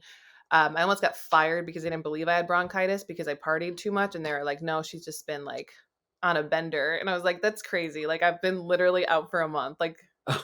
Um, and I was just stuck in my own thoughts, and so I started to write about my situation with the church and everything. And this guy who was friends with my sister but was a little bit older, so he he was like, "Oh, listen, you're like my age for some reason." I don't know. He came to visit and he started talking to me, and it turns out he was a this is a lot of extra information. It's going to be funny in a second because he was a literary he got his master's in like literature, and so he knew how to write, and he was Yeah. he was like a novelist type of That's kind of guy. hot though. Yeah, and he had his like appeal. He had a professor vibe, and he was a Gemini. Yeah, yeah, yeah. So, I enjoyed his company a lot, right? And because I'm very like I wanted to be a writer and all this stuff. So I was like, I have all this time. I wrote a bunch of stuff. I let him read it, and he he says a couple things to me. One of them he's like, "You tell way too many details that are not important to the story." And I was like, "Oh, okay, here we are. I ran a marathon and then got bronchitis. This is all about this crazy thing that I did. It's the story is leading up." So I learned that, and he goes, "You're telling stories about characters in your past that don't matter. Who are the characters that matter to you?" And I was like, "I don't know. They all matter." And he goes, "Well, maybe you haven't given yourself enough distance from the situation to write about it," which astrologically makes sense because when you're in your 12th house year trying to make sense of what happened, it doesn't. You're mainly losing. You got to clear the Mm, information more so than try yeah. to expound on it or something. Mm. Um, and so I was like, okay. And then he saw that I was writing about that guy that I was in love with. And he said, why do you love this guy? And I was like, because he's amazing. He's awesome.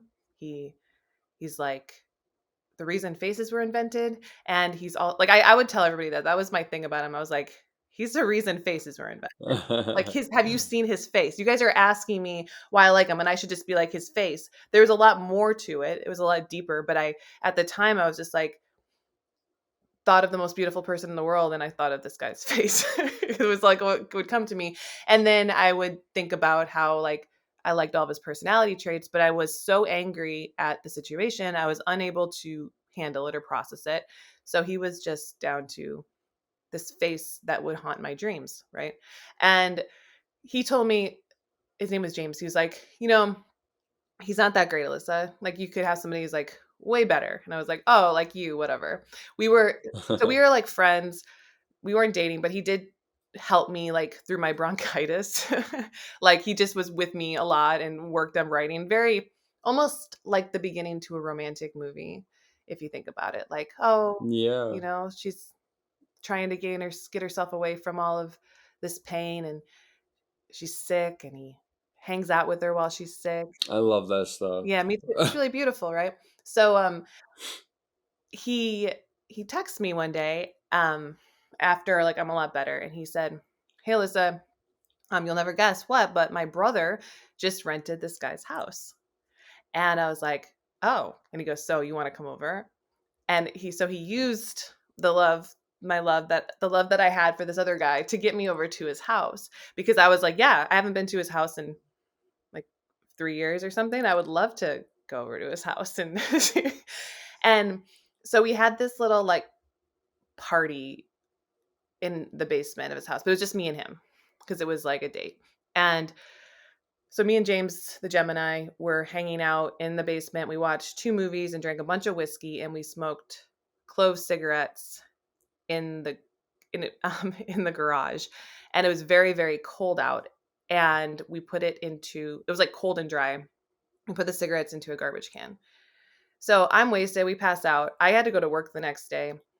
And I get out of work, and he's calling my phone. He goes, "Alyssa, I need you to come here, back to the house." And I was like, "Why?" And he's like, "Because I am in the front yard. It's snowing. I have no clothes on. I'm in my underwear, and the house is on fire." And I was like, "What?" And I thought he was like shitting me. And he's like, "No, the house is on fire." So my other friend was supposed to meet me out and hang out. So I called her, and I drove back to the house, and I sat in front of this house of this man that I love, this house, and I was like, "How the fuck did this get on fire? This is like Oh really, my really god. weird." And James is like sitting with me, and like, and they're we're watching as like the whatever, everybody's spraying it with water, the water hoses. It's like I was there. I don't even remember what they're called. Yeah, so we're watching them spray with the water hose. It was like on fire. A cat died. Sorry for anybody with triggers about cats. He saved one cat. The other cat ran and hid, because that's what cats do, and he died. So um no one else was in there but James. And James is in the car with me, and then my other friend, and her name is more common, so I'm not gonna say her name, but no, less common. She thinks James is hilarious at this point. And I don't even realize this, but they're like hitting it off, watching this fire burn down the house. And I'm unsure of this thing with James, but I'm like, I'm into it, even though I'm also like, I also love this other guy, but this other guy doesn't love me. So like, just move on from it, Yeah. Alyssa. It's been fucking years. Like, you keep running away from it, but it keeps coming back to you. And then, so the next day we find out that we burned down the house with the cigarettes. It was because we were outside smoking cigarettes that the fucking house burned down. And I was like, did I just burn down his house? Like, Oh my god. and I was like, Jesus Christ. I didn't do it on purpose. Like, I'm not an arson. And like, I'm not on Yeah. trial. Like, it was an accident. And then I like tried really hard to forget about it. But the craziest thing was he made me watch a movie that night, and I brought over my favorite movie to watch. And I had to go back and get it like a week later when the flooding in the basement was over, because when they spray a house that's on fire with water, it floods the basement. So the basement Yeah. was flooded, it had to unflood. And we went down there, and the movie was ruined. But the movie was called Thank You for Smoking. That was the movie I brought over. Like, there are a billion movies. It's not even my very favorite, but I pretended it was because I loved it so much at the time. Uh-huh. It's called Thank You for Smoking. I burned down the house when I was smoking, but then I walked up the stairs, and 2 crazy things happened. One, I realized that my friend was there, and I didn't invite her because she started hooking up with him. Like, Uh-huh. I introduced them. They're Yeah, married yeah. now, which is Oh god. great for that. The But story of my life. right. Um yeah, I was devastated, but I was so like upset with everything that it was another thing I just ran from, I guess. And then I walked up the stairs, and then I saw the guy whose house it was, his mom and his girlfriend. And they were there to like survey the damage while he was gone. And I was like, Alyssa, like, what are you even doing? Like, what is your thing? Like, the one thing you're holding on to in this world that you live in this area in Chicago, Like you ran away from the church, but somehow you're still holding on to this guy. Like you accidentally burned his house down. And actually, I don't know if admitting this, can you like sue me if you were to find? I don't, just kidding. I don't. You can't prove it was me. I just admitted it right here. But and then I saw his like girlfriend and his mom, and I'm like, there's nothing here for me anymore. And then I looked at my friend James, who was like pursuing me heavily, and he's like hooking up with my friend, and I was just like, oh, okay. And that was like the biggest moment, I think, when I just was like in my brain that the 12th year of that cycle was like, it's over. I have to go. I don't know how I'm going to go yet. I don't know where I'm going to go. But I went right back into like working at the restaurant again, partying again, trying to just get my shit together. And then I met my husband like in my first house, Perfection. So when the cycle started over, but that last part of the 12th house, it was like a few months, February to October after like the house burning down. But that house burning down was like a huge deal for me because it was like the last thing. And then I was friends with him on Facebook. And like later on, and I remember like having a little bit of a freak out attack because he said he was living in his house again or something. And someone commented and said, you need to tell people to like no more smoking in the garage. Like someone said that. And I was like, is that really like the cause? No. I wasn't like, I was just like, holy shit. And then I was like, nope, you didn't block that shit out. Like, is that what it is? And so they're mad. Wait, I have the funniest relatable story because I had a fire in my childhood room growing up. Because I had a lamp and I would put the curtain over the lamp to like dim the light. Yeah. But yeah, and what happened was the curtain caught flame because, or like it was burning a little bit, right? And like I told my mom, and then she checked on it and it was fine. And then we like left the room, and then we came back and the whole curtain was on fire. Oh my god. And it was scary. Really it was scary. But oh my god, it's like very, very fires are really scary. No, they're very scary. No. And then we ran and called 911 and all this stuff, and I was like a mess.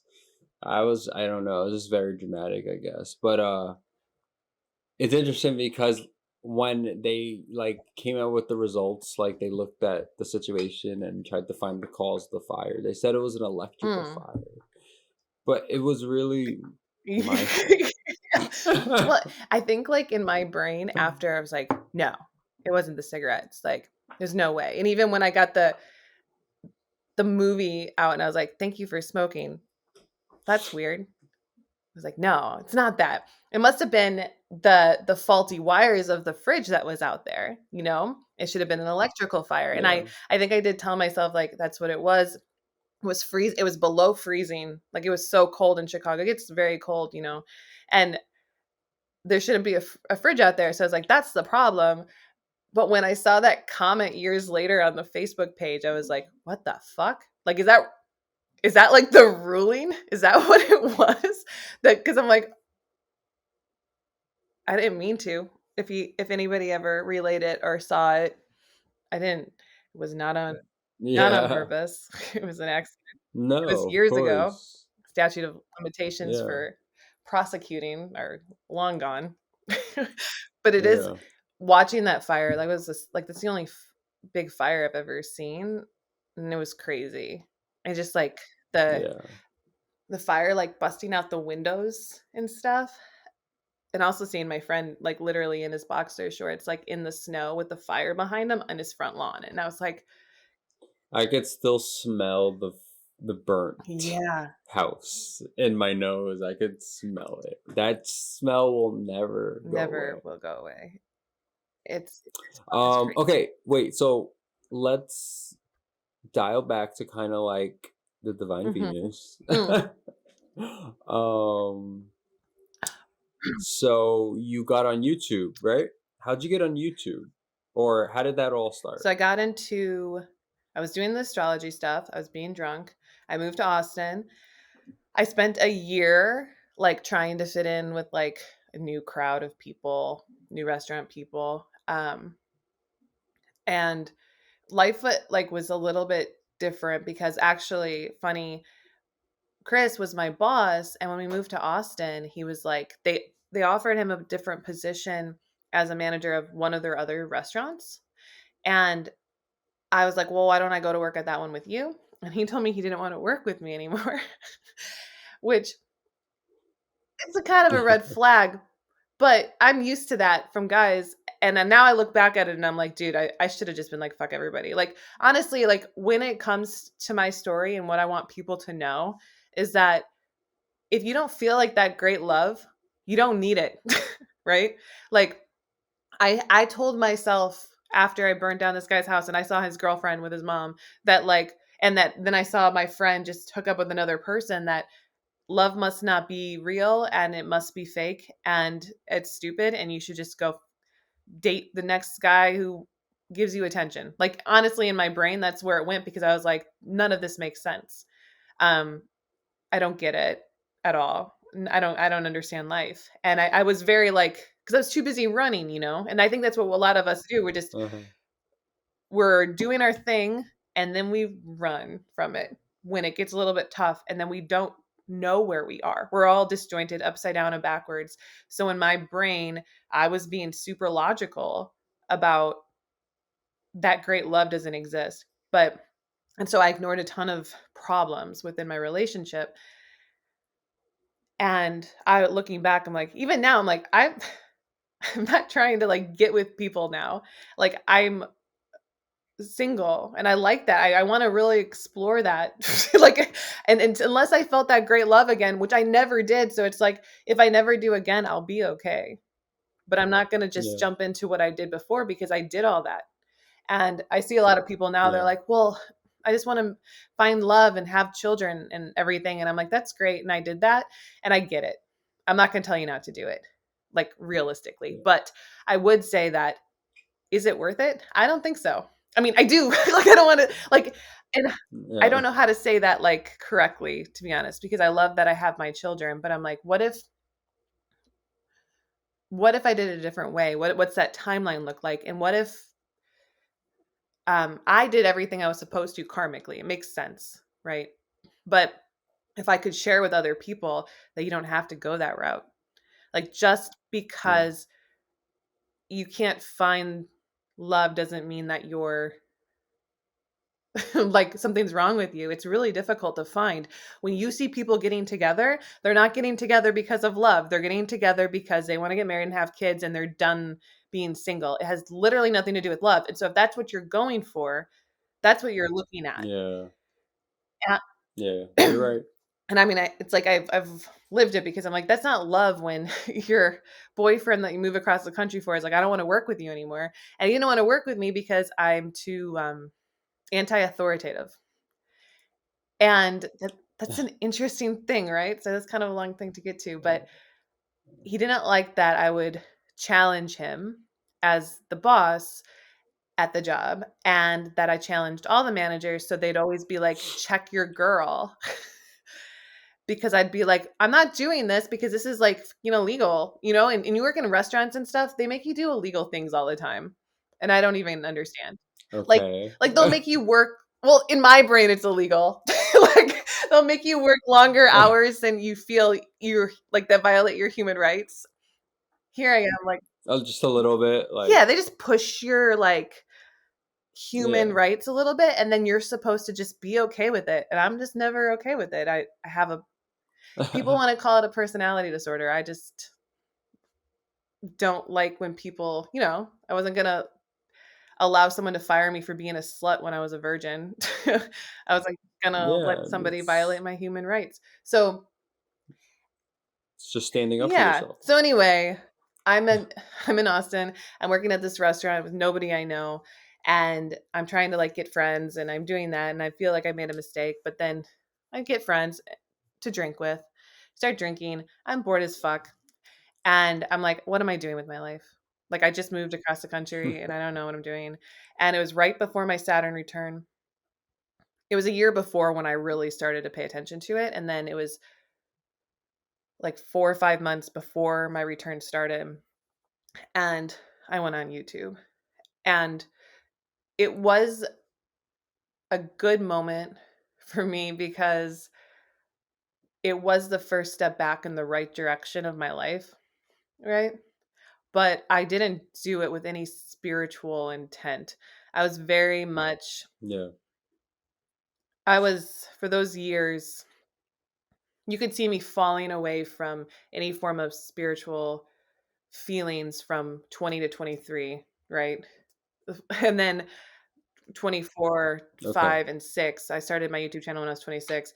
I was I was just no more. Like there was nothing for me there. And I think that we can talk about this later on your channel even about being an astrology troll and how people did comment a lot to me in the beginning about how I was like desecrating the beautiful art of astrology and the spiritual presence of it because I was like, Mhm. like I was like an animal. Mm. Like, an animal is just, Yeah. a human without spiritual energy. And I mean, that's people are going to want to cancel me for that because animals are made of spiritual energy, whatever you want to say. But, like in my mind, I I was a get you. feral Yeah, I being. get what you're saying. I was very, like, I just was raw and feral and I did not care. And I, 0 degree what? energy. So 0 degree Yes. energy. And it was, I feel like I needed to do that. And I think it needed to be documented. That's where I was at. I think it's really important because I feel as though when you get into spiritual energy, you have to understand that you can be anywhere. Like, as spiritual as I was in the past before then, and as I have become again, and I know my purpose, um, you can do things without knowing your purpose that are still aligned with you. You just have to do them. And there's room for everybody within, like, a church, astrology, whatever it is. You can be the biggest agnostic or atheist or whatever and still love astrology. And that will kick off some form of human existence in your life, And I Yeah. think that's kind of what my early videos did. I think they helped awaken like kids who were pretty much closed off to that spiritual part of themselves because it was funny, Yeah. it was stupid, and they could laugh and they could be like get into it. And then as I got pregnant when I started my moon sign videos, which is very interesting. And I got more spiritual. Like I just started to align with that like mothering energy. And Yeah. then it started to evolve. And after my second child was born, because they're less than 2 years apart, I I remember learning a lot more because on YouTube, videos started popping up on like how to be more spiritual. There was a lot of yoga stuff and um, tarot readings and connecting to your higher self and law of attraction and all that was starting to come up at the same time. And I wasn't into that at all. I was into Yeah. astrology. I was like, everything else was stupid because everything else was a gateway drug to that God shit I was not into. And I was like, nah. Um, but then my Yeah. friend was getting into it and she's like, do you talk to your higher self on a pendulum or whatever? And I was like, no, but I want to. I was like, because I'm kind of stuck right now. Like I'm stuck in my feral Yeah. energy. I'm starting to see that it doesn't make any sense for me anymore. And I don't know what Yeah. decisions to make. And I remember when I was younger, I used to pray and it helped me. And I've done a lot more in my life without praying, without being um into any of this like in depth in any way. But I think it's time that I experiment with that in a different sense. So I went down the occultish dark arts way. But pretty soon just felt like I was talking to God every day. Like it pretty Mm. rapidly like got me back into my energy. And the first thing that like when I would talk to my higher self and then I would start talking to God and I could feel like there's like a difference in that energy, but like my higher self wanted to get closer to God to become more like that. You know, it was just like it's like a growth process, but I Mm, was watching it because I observe mm. everything and I was like, this is weird. My higher self is like this and God is this energy. And what are all these feelings and like Yeah. where do they exist and where they line up? This is confusing, but I'm into it because I'm a Pisces rising. And our God just was like, you need to stop everything. You're incredibly unhappy. Um, this is nothing like what you wanted to do when you were a kid. And you need to move to California and go do what you wanted to be when you were a kid. And I was like, oh, I want to be an actor. Like, yeah, go do that. Um, so I quit astrology. Like I quit YouTube and moved to California. And when I did that, I fucked up my California liaison because um, I was Alyssa Sharp. I was quitting, so I was like, "Hey, no, I got married. My last name's not Sharp. It's Trahan. That was my husband's name." I was like, "I'm Alyssa Trahan now. Um, I don't do astrology anymore. I want to be an actress. Like, I'm just done with it." Like, I threw in the towel. I was like, "I'm like I'm Okay. very like all or nothing." So I was like, "If I'm gonna quit, it's not like with the assumption I'm coming back. Otherwise, like, who knows what I'll do? I'll keep my foot in the door, right?" And I felt like I just needed to walk away. That it had run its Yeah. course. That I did it for 5 straight years. I never took a break. I did it so often, and I didn't see much from it. I didn't know what I was doing anymore. I was telling you earlier, like 2015 was a big year for me. I was like the biggest astrologer, and even at that time, the biggest astrologer had Yeah. 40,000 YouTube subscribers. That wasn't a lot, but people Mhm. were talking about me on Reddit forums and Lipstick Alley and all these other forums and talking about, does Alyssa deserve this? And it was kind of a big ego thing for me. But it was Yeah. also when 2016 rolled around, I was just depressed and over it. So in 2017, it's really when I started just to be much more spiritual and just follow that. And I was amazed because I knew I was like, I can't make decisions anymore. I'd much rather a higher power help me in some way. Like I was just like on my knees wanting a higher power. And that higher power told me to end everything. And I was like, okay. So everyone thought I was fucking crazy. And um, yeah, you they quit. like, what? You quit, I right? quit. It was like people were like, "Are you nuts? Like, are you crazy? Did you have a religious conversion?" Because I was like, "God made me do it." And looking back, I'm like, I went all or nothing because that's the type of person I am. And God told me to quit. I felt it in my heart. I was like, then I'm going to go all out and quit. But when I fucked it up was the guy that offered an easy way to California.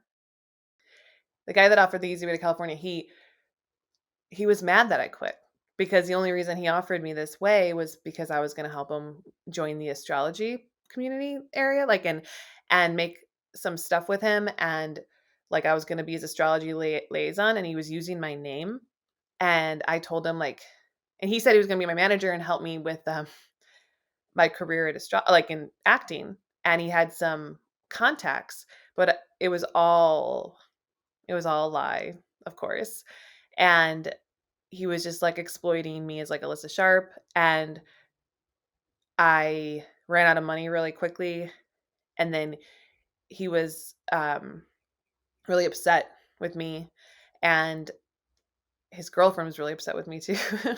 And she was like, it was like a very like hostile thing, so I had no place to go. I had my family and I was like, okay, we got to go. And we went back and helped my parents move from Texas back to Illinois and lived with them for Uh-huh. about 4 months, and then Um, after that, it got really toxic with my family, and we lived in San Diego for a little while, and then finally made it back to LA and was living like we were living in hotels. And I was just making money through a business partner that I still had. But when I started my Rose line, which we were talking about earlier, um, Yeah. that was a big thing. I started to do that. Like when I realized that the acting thing wasn't going to pan out, I even was working with like a production company on this poison ivy idea that I had. All these things, but they were just like it wasn't right and it wasn't working out the way. So I just stopped and felt like all of my spiritual journey that I had been on was leading to something. And I spent like 2 months just working on this Roseline concept of like this thing that I've had in my head since I started astrology was that how do you type personalities with an algorithm? Because I could lump people together and then I would look at their astrology charts and I would be like, their sun, moon, and rising aren't even the same. And that's how Yeah. people disprove astrology. And that irritated me Mm. because I'd be like, well, you can be the same because it's about how those energies line up with each other. So what I felt in my like what God was telling me was like, you can find this. You can find this this way to find a deeper meaning to their life existence and their purpose and this energy that you can see. And so I worked on that, and my business partner was supposed to help me with it financially, but she wasn't a good business partner, and she got really upset that I was the one doing the concept and she was the one monetarily providing for me while I did it. So she just removed her Okay. funds, and I was like, Okay. yeah, she just decided, she's like, "Oh, I don't have money." And I was like, "What?"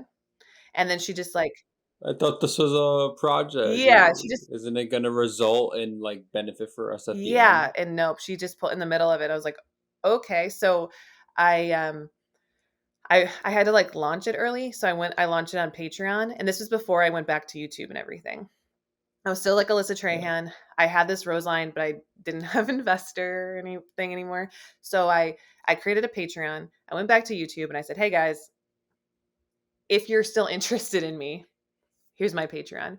And I Uh, was able to make like 1,000 a month off of that, which was great because I got evicted.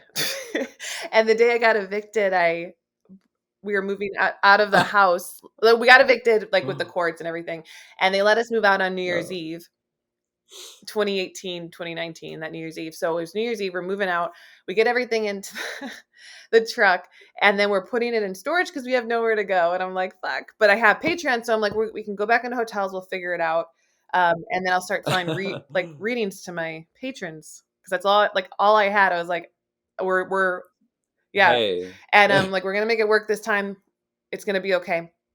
And I was walking down the fucking truck thing, and I just tripped on my left ankle and overcorrected on my right, and it snapped in half, and I broke 3 bones in my ankle, and we were halfway moved in. I screamed so loud. I still remember like that sound of the snap, No. and I was like, "What just fucking happened?" And we spent 3 days in the hospital. I still have a $70,000 um, hospital bill because they had to put surgery Jesus on my Christ. ankle. Anyway, and I so like was like, right now I'm in the hospital. This is insane. And while I was in there, while I was in surgery, Chris took the kids to the mall, and we were behind a month on the because we got evicted, so we had no money, so we got behind a month on the van, and there was a call for it to be repoed. And while he was at the mall with the kids and I'm in surgery knocked out, the car got repoed with all of our stuff Oh my that we had. So we had god. all of our What? like suitcases in the back of the van, and They just take the they took whole the whole thing? thing. We didn't know where it was.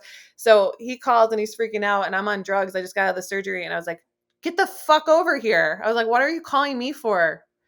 It was it was a pretty upsetting moment in my life because I was like, "This whole thing Yeah. is on me right now, and I'm on drugs." Like, I was just like, "I don't know, and I can't walk." So we came back. I had one outfit, um, and we couldn't get our stuff out of repo because we didn't have any money because we had to pay for the hotels. And we just were living in hotels, and I had 1 month of like I was doing readings in the hotel. Um, Sometimes we wouldn't get readings, so we'd have to check out and wait. Oh my And I was on god. crutches. That is We had no wild. car. Yeah, it was crazy. I could totally imagine myself doing that. Yeah, coming up coming up with the most creative ideas to make money it was somehow. it was literally like insane.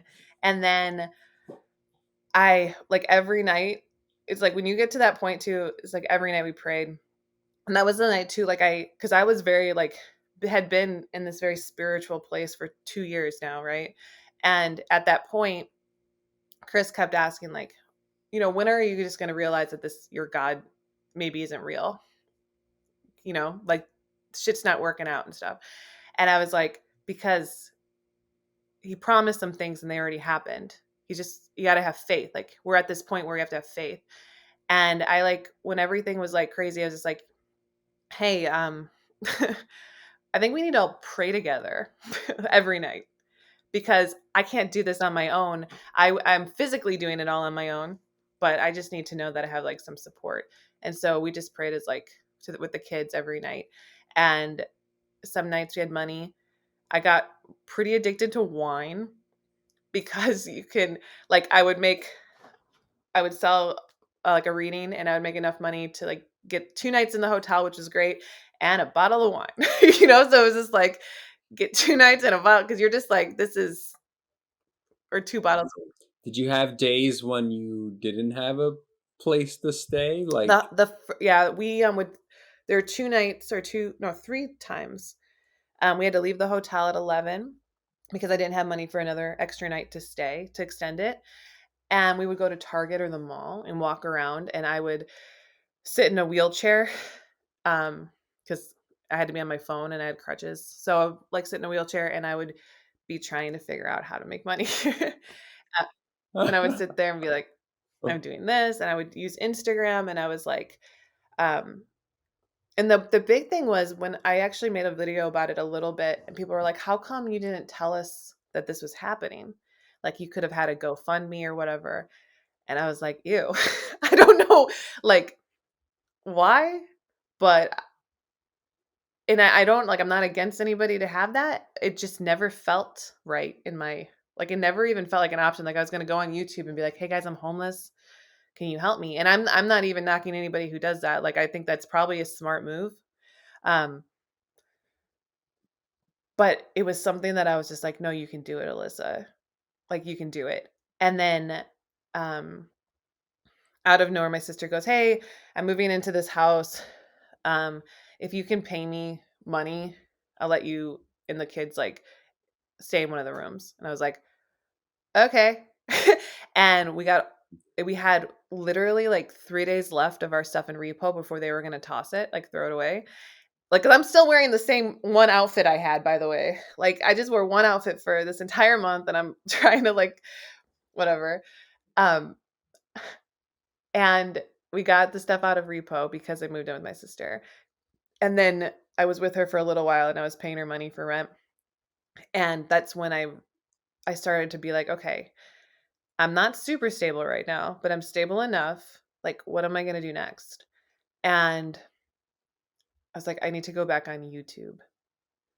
And that was 2019, and I went back on YouTube in the summer, mm, and it was right at the same time that the landlord of my sister, like, really liked me in kind of a weird way, and offered me one of, like, the houses. He's like, "Yeah, just pay me in cash, and, like, no credit check or anything, because obviously we, like, got evicted and had a car repoed, um, and we got a house, and my sister moved pretty soon. She didn't like the situation. And now, like, I have a studio space. I have a bigger house, but I work, like, it's for my landlord, like, and he lives right next to us. And like, so since 2019, I've had a very good situation.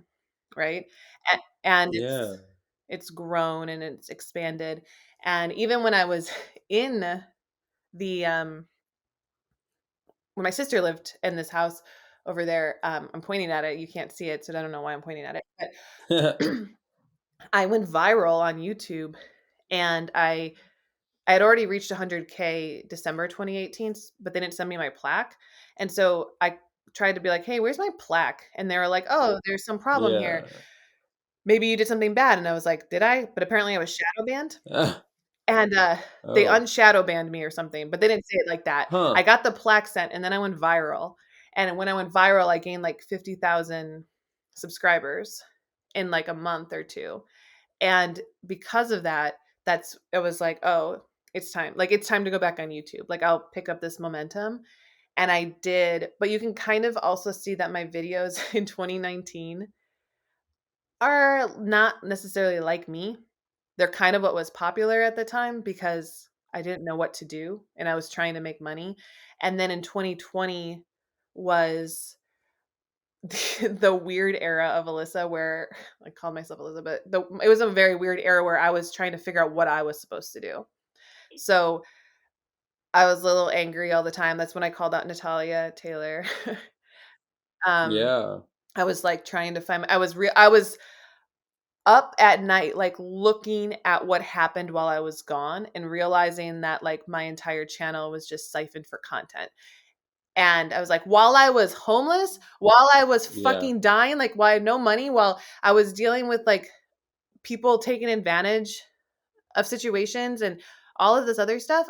Are you kidding me? And also at that same time, there's a country singer that no one's ever heard of named Alyssa Trahan who literally sued me for my name. And I was like, huh? And I was like, I can't go back. Excuse Yeah, for me. my like Alyssa Trahan name, like my name that I had changed it to. And Yeah. so I was like, do I have to go back to Alyssa Sharp? And everyone's like, go back to Alyssa Sharp. And I was like, no, I quit that for a reason.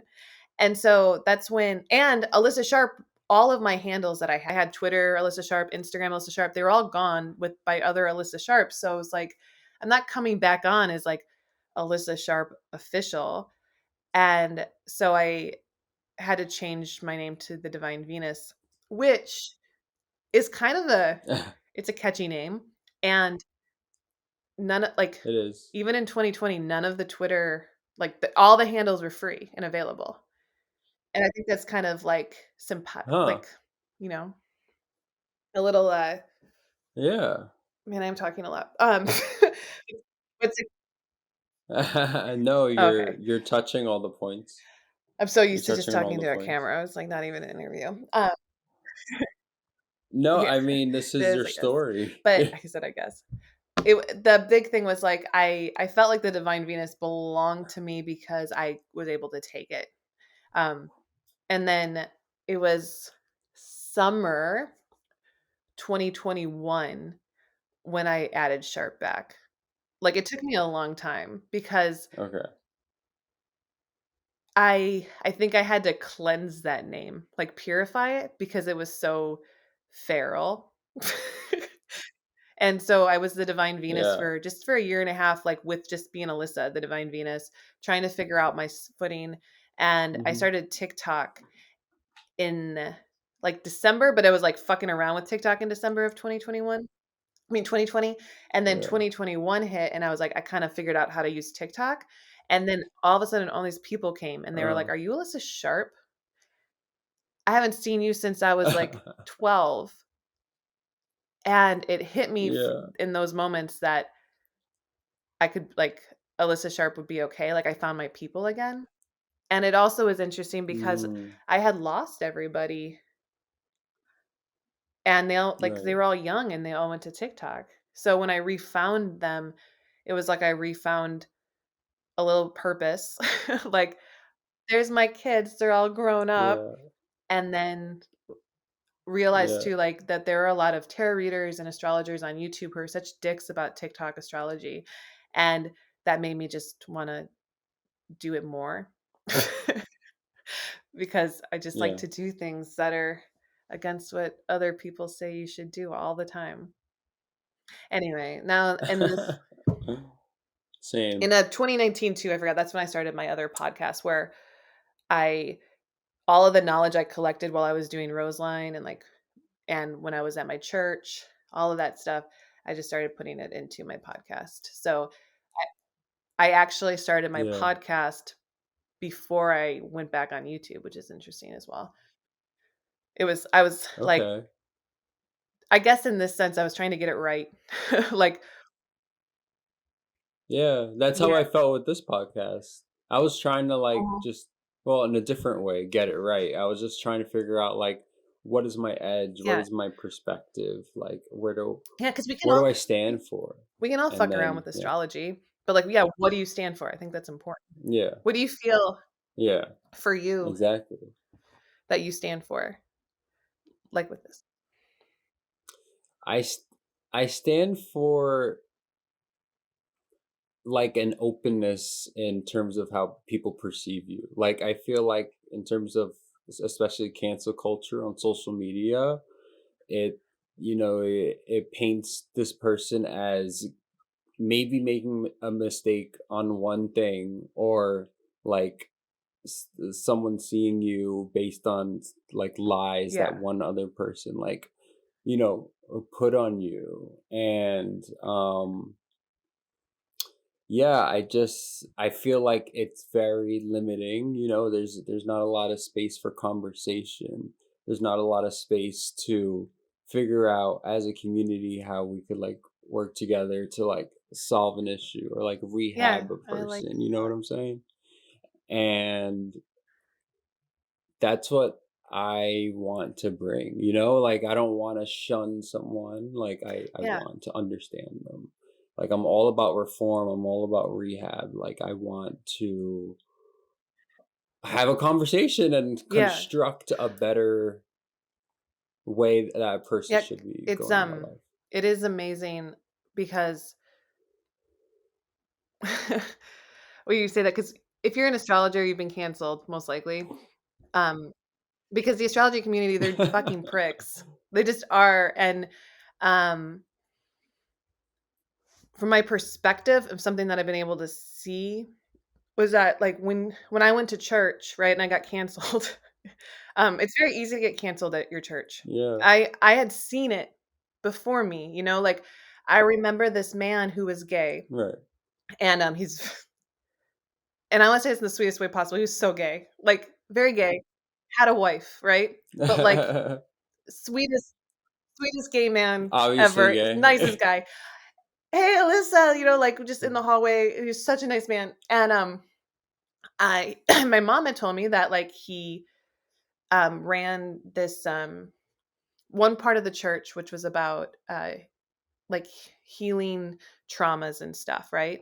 And he was such a sweet man, he was, like, so good at it, and he had been gay, but he converted. And this is like a non-denominational good church, right? Like obviously very progressive, right? Which is hard to believe after what happened to me, but even that's very progressive to like it's just crazy how not progressive it is. So he's reformed gay and he married a woman and he has kids, okay? And I never like I was gonna say, like, I'm like, what, 13 when I met this man, and I was like, "How does he have sex?" Like, I don't even know what sex is, but I'm like, he does not like his wife. Like, how did they do it? I don't know. Like, I just like couldn't even imagine because I was like, "This is what are we doing to this man?" Like, that's all I could think in my head, like in my 13-year-old brain. Yeah, And so when I was like 15 or 16, actually, maybe I was older, maybe my brain, I can't remember totally. I saw his wife bawling her eyes out in the hallway, and I passed by and I looked and she was getting hugged by this other woman, and this woman was gonna be like, "It's gonna be okay. He's gonna get help, whatever." Um, and then my mom told me because she worked with him, she's like, "Yeah, he was let go because he, um, I don't think it was because of gay thoughts, but it was something more like he slept with a man, probably. It was something like that, but um, and they just oh let him go like that after all the work he had put into that." Um, Made it seem like a huge problem. Like, this woman's crying over this man that she knows is gay. Um, I like my mindset on this, like, how he was basically, like, at that time, canceled from his church. This church that he gave so much love to, right? He cared so much. He wanted to help trauma survivors. Like, he was a good man and very caring, and there was nothing wrong that with yeah, the fact that he was gay. Nothing wrong with it. But yet he couldn't be in that position of authority unless he was pretending to be straight and married with children, right? And like I am like it's hard for me to even tell the story and I feel like I'm just like over embellishing that the whole thing because I'm like I don't want to cry about it. It makes me really sad. And I I think about it a lot and how I witnessed it before I witnessed what happened to myself. And that when you go yeah. into the what? Y- the it's the feeling of, being like the audience member of someone getting canceled versus then being canceled is the Super trippiest feeling trippy. ever. And it's I feel like Yeah. it's a lesson that It's everybody should it go is. through. I had a thing when I see other people get canceled, because sometimes I'm like, "Yeah, fucking bitch, get canceled." Like, sometimes my brain goes there, but I'm like, I've been canceled so many times, and it's debilitating. It literally, like, and people act like you should be okay. Like, my parents could not figure out why I couldn't just get better after the thing happened with my church, because I tried for 6 months just to be good and stable, but I was like a hurricane, right? Like, and so when I realized that all of my efforts to prove that I was okay were not working, kind of like pretending that everything's fine and putting on this good face, like, I spiraled and people were like, "Alyssa, it's been months." And I'm like, "No, it to me it hasn't. To me it's still my life, and like, you guys are over the drama, but it's not drama to me. It's my fucking life, and y'all took it from me. You took my life from me." And Yeah. Yeah, like the feeling of like me creating on TikTok before I got quote unquote canceled, such a different feeling. And I because I repost my Mhm. TikToks late on my Instagram, I had to go through my whole Mm, like cancellation period at some point, and I could see like my shine yeah, just like dull, or like I'm not as like expressive or fun or like as loose yeah. as I You're was you're not. before. You stiffen up, like, it's a I got Yeah. because I was pretty badly canceled for, like, I was my hate videos were funny, and then when people were rediscovering them, I would get canceled for it, like, every once in a while.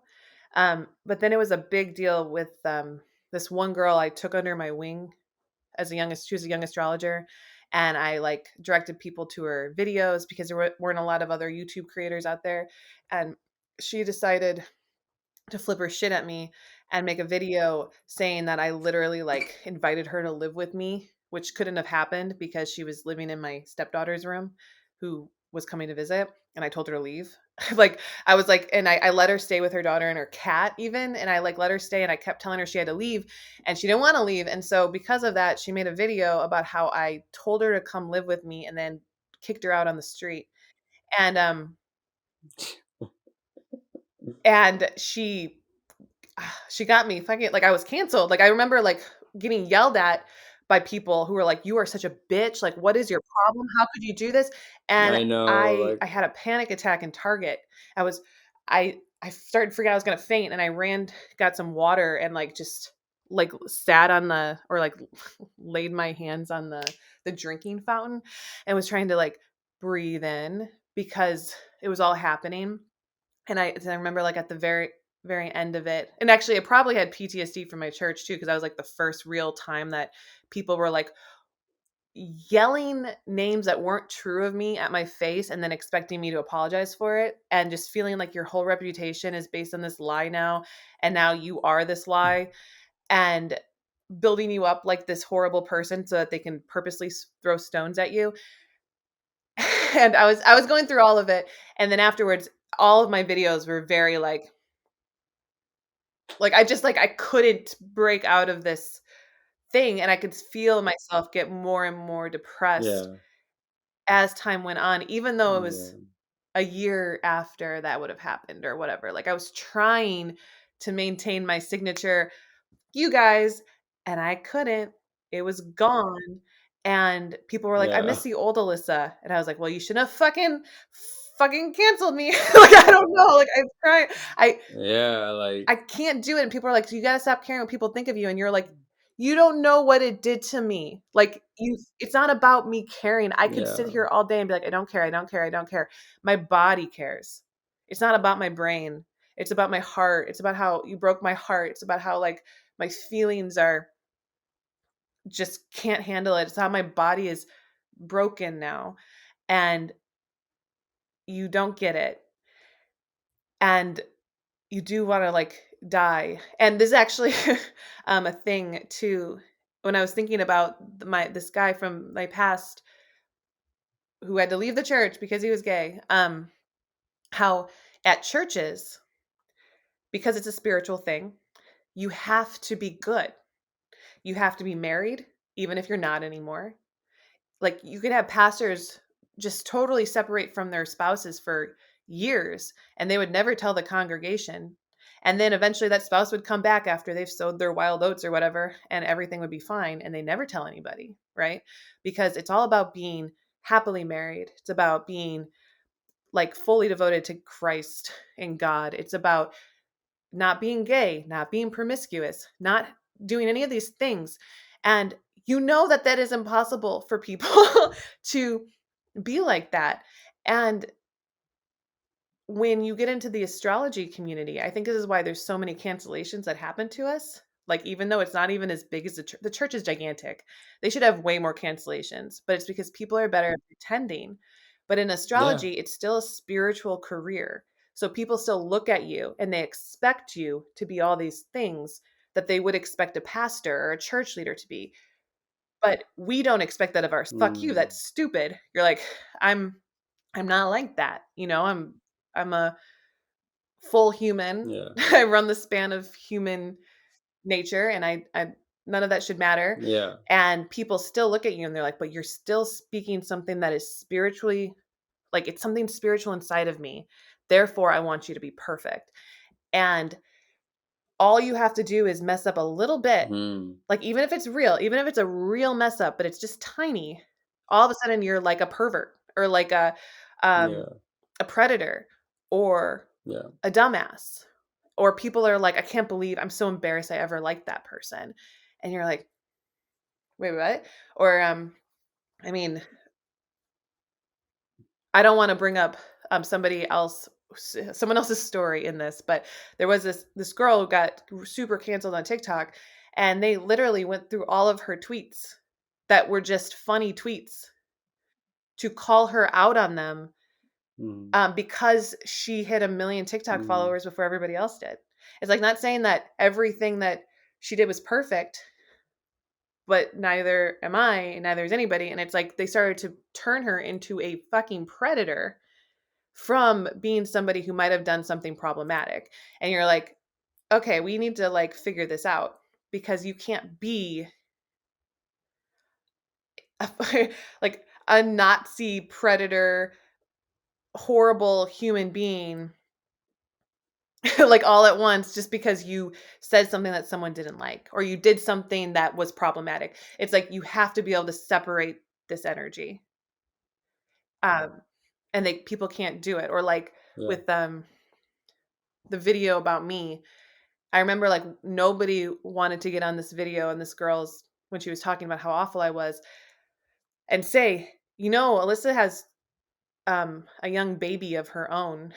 You know, it's kind of rude of you to put all of your eggs on that basket, right? Like no one was going to look at her and be like, "Hey, did you stop to think that maybe she couldn't take care of you because you're a grown woman with a baby and she's also a grown woman with a baby dealing with her own stuff?" Instead, Alyssa's a horrible person because she tried to help you and it wasn't enough because you needed more. And all you had to do is read in between the lines of that video. But because people already wanted a reason to hate somebody, it just became, Yeah. yeah, The little the minions. little minions. Sorry. The little minions, But it's just like they, do you got to do Mhm. they got to do what they got to do to make themselves feel Mhm. powerful, to have pride. Whatever. I don't take it personal. That's why I don't take it personal because it's like they need to do what I they need do. to do for their own I think self-satisfaction. So I I'm gonna think that just yeah, when let it them comes down rock. to it, it's like the more you get canceled though, the more people know your name. And as long as it's not real, Yeah. it won't tear you down. And my big thing when I tell people, like, when you get canceled, do not run away. Like, you just can't because you have Yeah, I know. yeah. You can't show Like, the any only thing sign that of I could do, like, later weakness, is like say, "Hey, this sucked," because as a teaching moment. But during the time it's happening, no, you're fucking like, "Fuck you guys. Why are you obsessed with me? Get over it and keep moving on with your content." yo, Yeah. I'm posting, I'm just like every day, like just all this shit going down and I'm just posting like about transits and stuff It's like that. it is great. You I'm like, I don't care.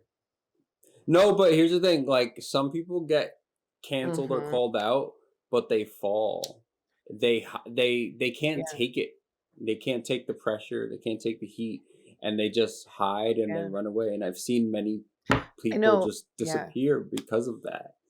But I it's I hard. feel It's if very you hard know to your deal with. I get purpose that. But is in this, you don't go. And that's a big deal because yeah. it's like, I've been doing this for 10 years. Ask me how many people have also been doing it for 10 years. No, like, even though I quit, I did come back and I never fully left. Like I said, like, I was always hanging around in some way, shape, or form, even if it was just on Instagram. But a lot of like people literally left and they do like they're real estate agents now or and I could tell you the moments that it happened. Like I know one girl, she started doing she'd made a video on YouTube and everyone started to comment to her and assume she was going to do a whole series because she did it on one sign. And she got pissed because she was like, "Wait, no, I'm not. I never said I was gonna. I just was doing this one thing." And it upset her. And now she's a real estate agent. Like, yeah, and you're like, but at the I'm same time, it's like crying. she didn't wanna do it. It wasn't in her I purpose. know. She was Oh young yeah. and thinking that it'd be fun to make astrology videos, and it got too much for her, and she stopped as soon as it did. And then you have other people who will will push to a point, and then they might get, like, really canceled, and then they, like, walk off, and those people just aren't strong enough, I think. I Yeah. mean, realistically.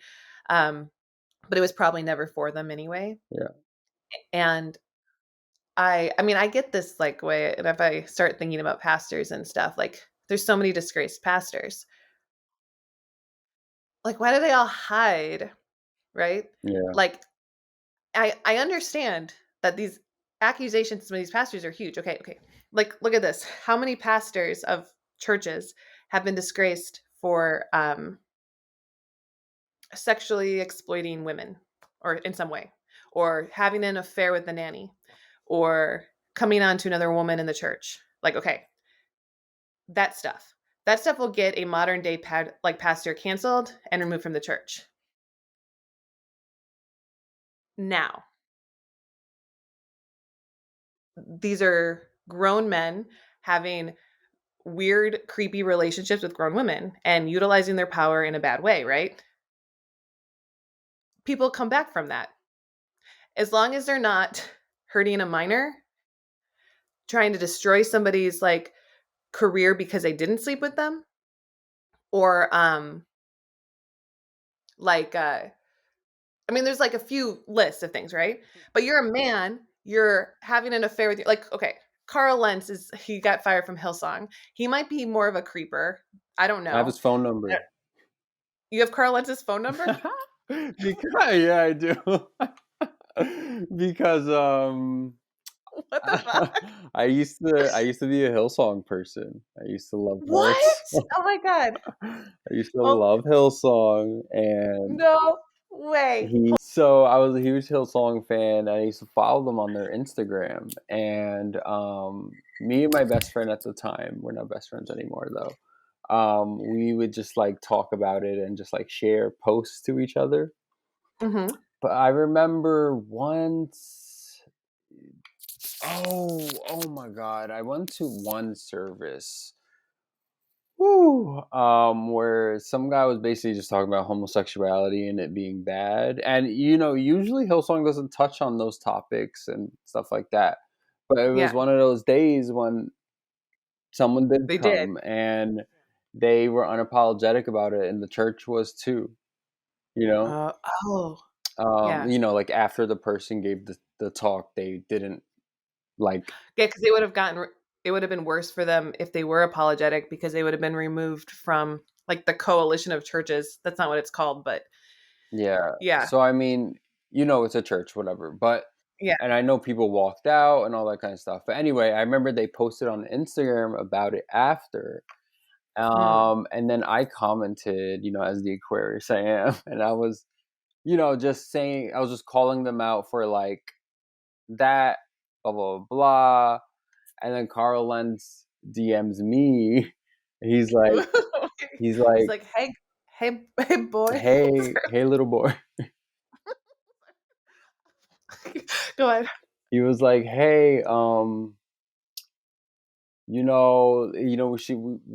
need to like talk about this more, like just just like take my number down, let's like keep talking about this stuff. And he gave me his Oh, number.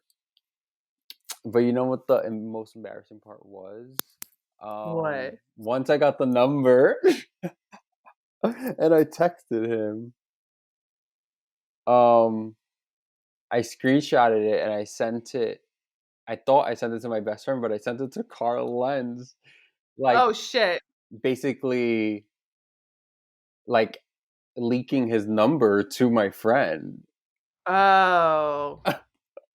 Oh my god. That's so but it's so then you didn't talk And to him anymore? then I was Or did you? like, "Oh yeah, I'm not like, sharing your number. I forgot. I didn't even know that was in the screenshot," which was honest.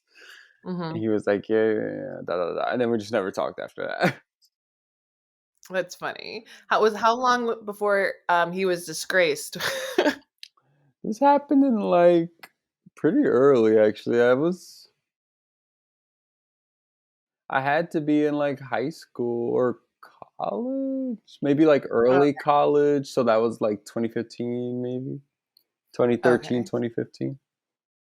Yeah, because I have I think that Carl Lentz is like a douchebag, but I also feel like that's just there's some ego stuff there because he whatever. Um, I think that his wife should have divorced him, like, but that's for me not to judge that situation. I mean, I'm gonna judge it. So, like, honestly, like, your husband cheated on you. Tell him to go fuck himself, right? Like, I also Carl Lentz one time posted. I keep calling Carl Lentz, like that's what his full name is to me in his head. His name is Carl Lentz. Hmm. Um, it's one word. So he posted a happy birthday to his wife, and I remember reading it and being like, "What a fucking douchebag!" And actually, just because I'm just gonna do it because I have to. Um, it's still up, so I just want to read it because I think it's an important thing for anybody to understand why I think why I thought this was the biggest douchiest thing in the world. But it said, "Happy birthday, Laura Lentz. I love this photo of you because our two baby girls are a reflection of you. Dot dot. I hate when people dot dot, but like I'll get over it. Like three. Just put three down. Two means Yeah, something. yeah, you're The right. two always means something. Anyway, your grace, your class, your ease, in quotes, with which you attack this life impacts everybody who gets near you, from our church to our children, exclamation point. I have yet to meet a more selfless human being than you. I'm blessed to spend the next 41 years with you at least. I love you, girl. At least. Hashtag occupy my street. Okay. So one, don't fucking say happy birthday to your wife and hashtag occupy my street. Like, what does that have to do with you wanting to fuck your wife? That's nothing. You don't want to fuck your wife. It's very obvious. Which is rude. You should want to fuck your wife unless you're just asexual, but he's not because he fucked his nanny. And then I love this photo of you because our two baby girls are a reflection of you. So I love this photo of you because of the girls that you gave me is something. Then your grace, your class, and your ease with which you attack this life. Okay, so women are not allowed to be hurricanes, not if they're part of the church, right? You can't be chaotic. You can't speak your mind. You have to be graceful, classy, and when you attack life, it should be easy. It should be all sweet and butterflies and sunshines, and that's what he's praising within her. And then it impacts everybody who gets near you. How does it impact anybody when she's literally nothing? You're saying she's nothing. You're like, she just sits there. She's graceful, classy, and easy. And it impacts people because they're like, wow, what a nothing woman. That's what I hear for that. From our church to our children and our church. What about like you? Like, what about you? Anyway, I have yet to meet a more selfless human being than you. You know how many women and people, very feminine natured men and women, are just taught be more selfless, be more selfless. Like all you should be doing is giving of yourself to everybody else. When if a woman is not selfish, you know who will be selfish for her? Like who will be selfless for her is nobody. Women are consistently giving themselves out. So for a woman to be praised for her selflessness is bullshit. It's also evil.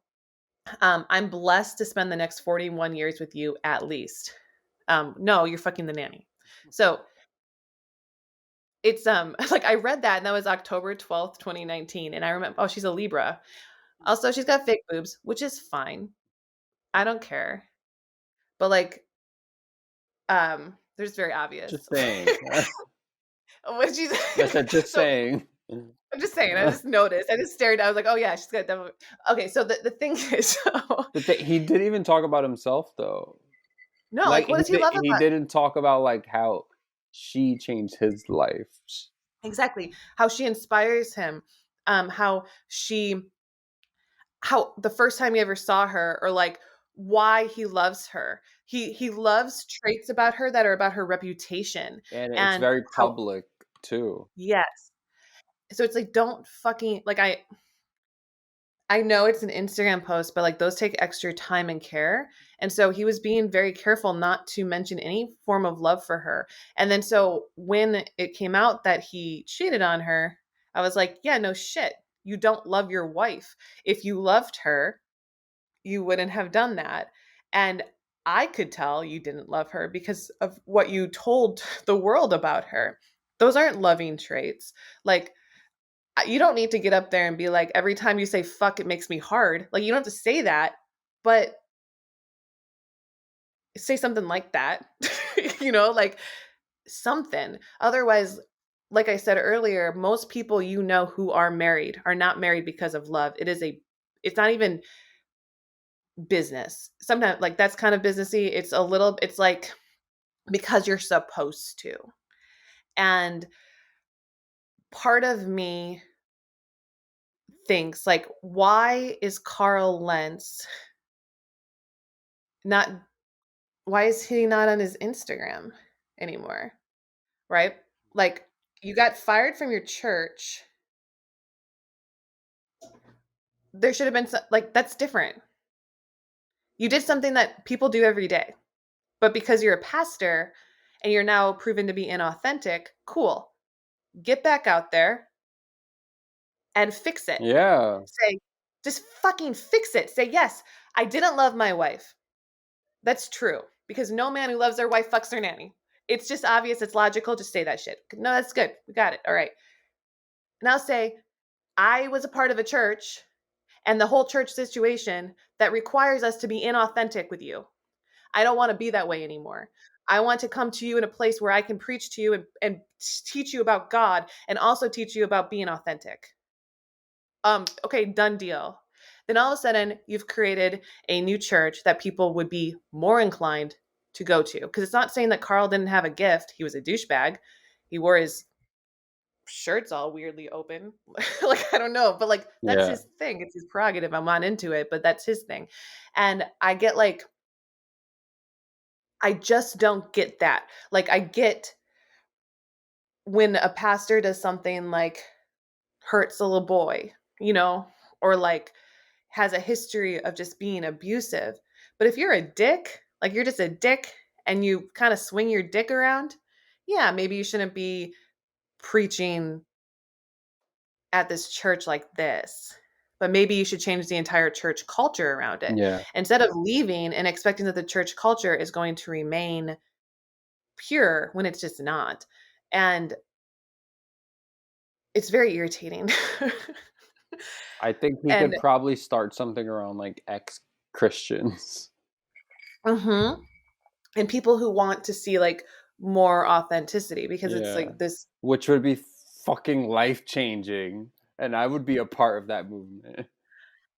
Most people, I think that people would, and I'm like, I don't want to say that I would follow Carl Lentz. I gave him the fucking idea right now, so if he does it, but I am saying that like people want a church, and churches do really great things for their communities.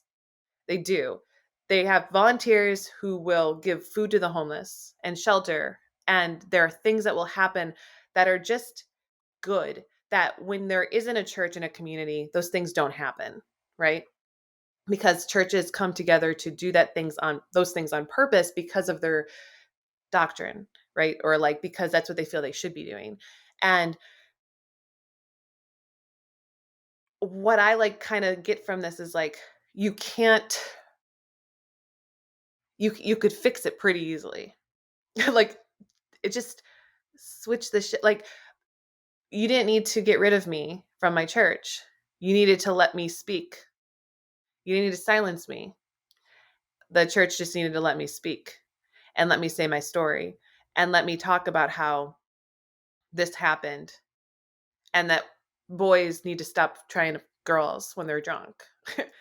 All that was what needed to be happening, not this whole underage drinking thing that the church went on and then getting rid of me so that I didn't speak on it. And it was all for the reputation of the church and not the authenticity of the people. And I don't understand, like I get old people, but what person can't listen to like a queer gay man or woman talk about God? Like what person is would just be like, "Oh, you're attracted to men. Therefore, I don't want to listen to your spiritual energy." Like that's not true because we can see it online that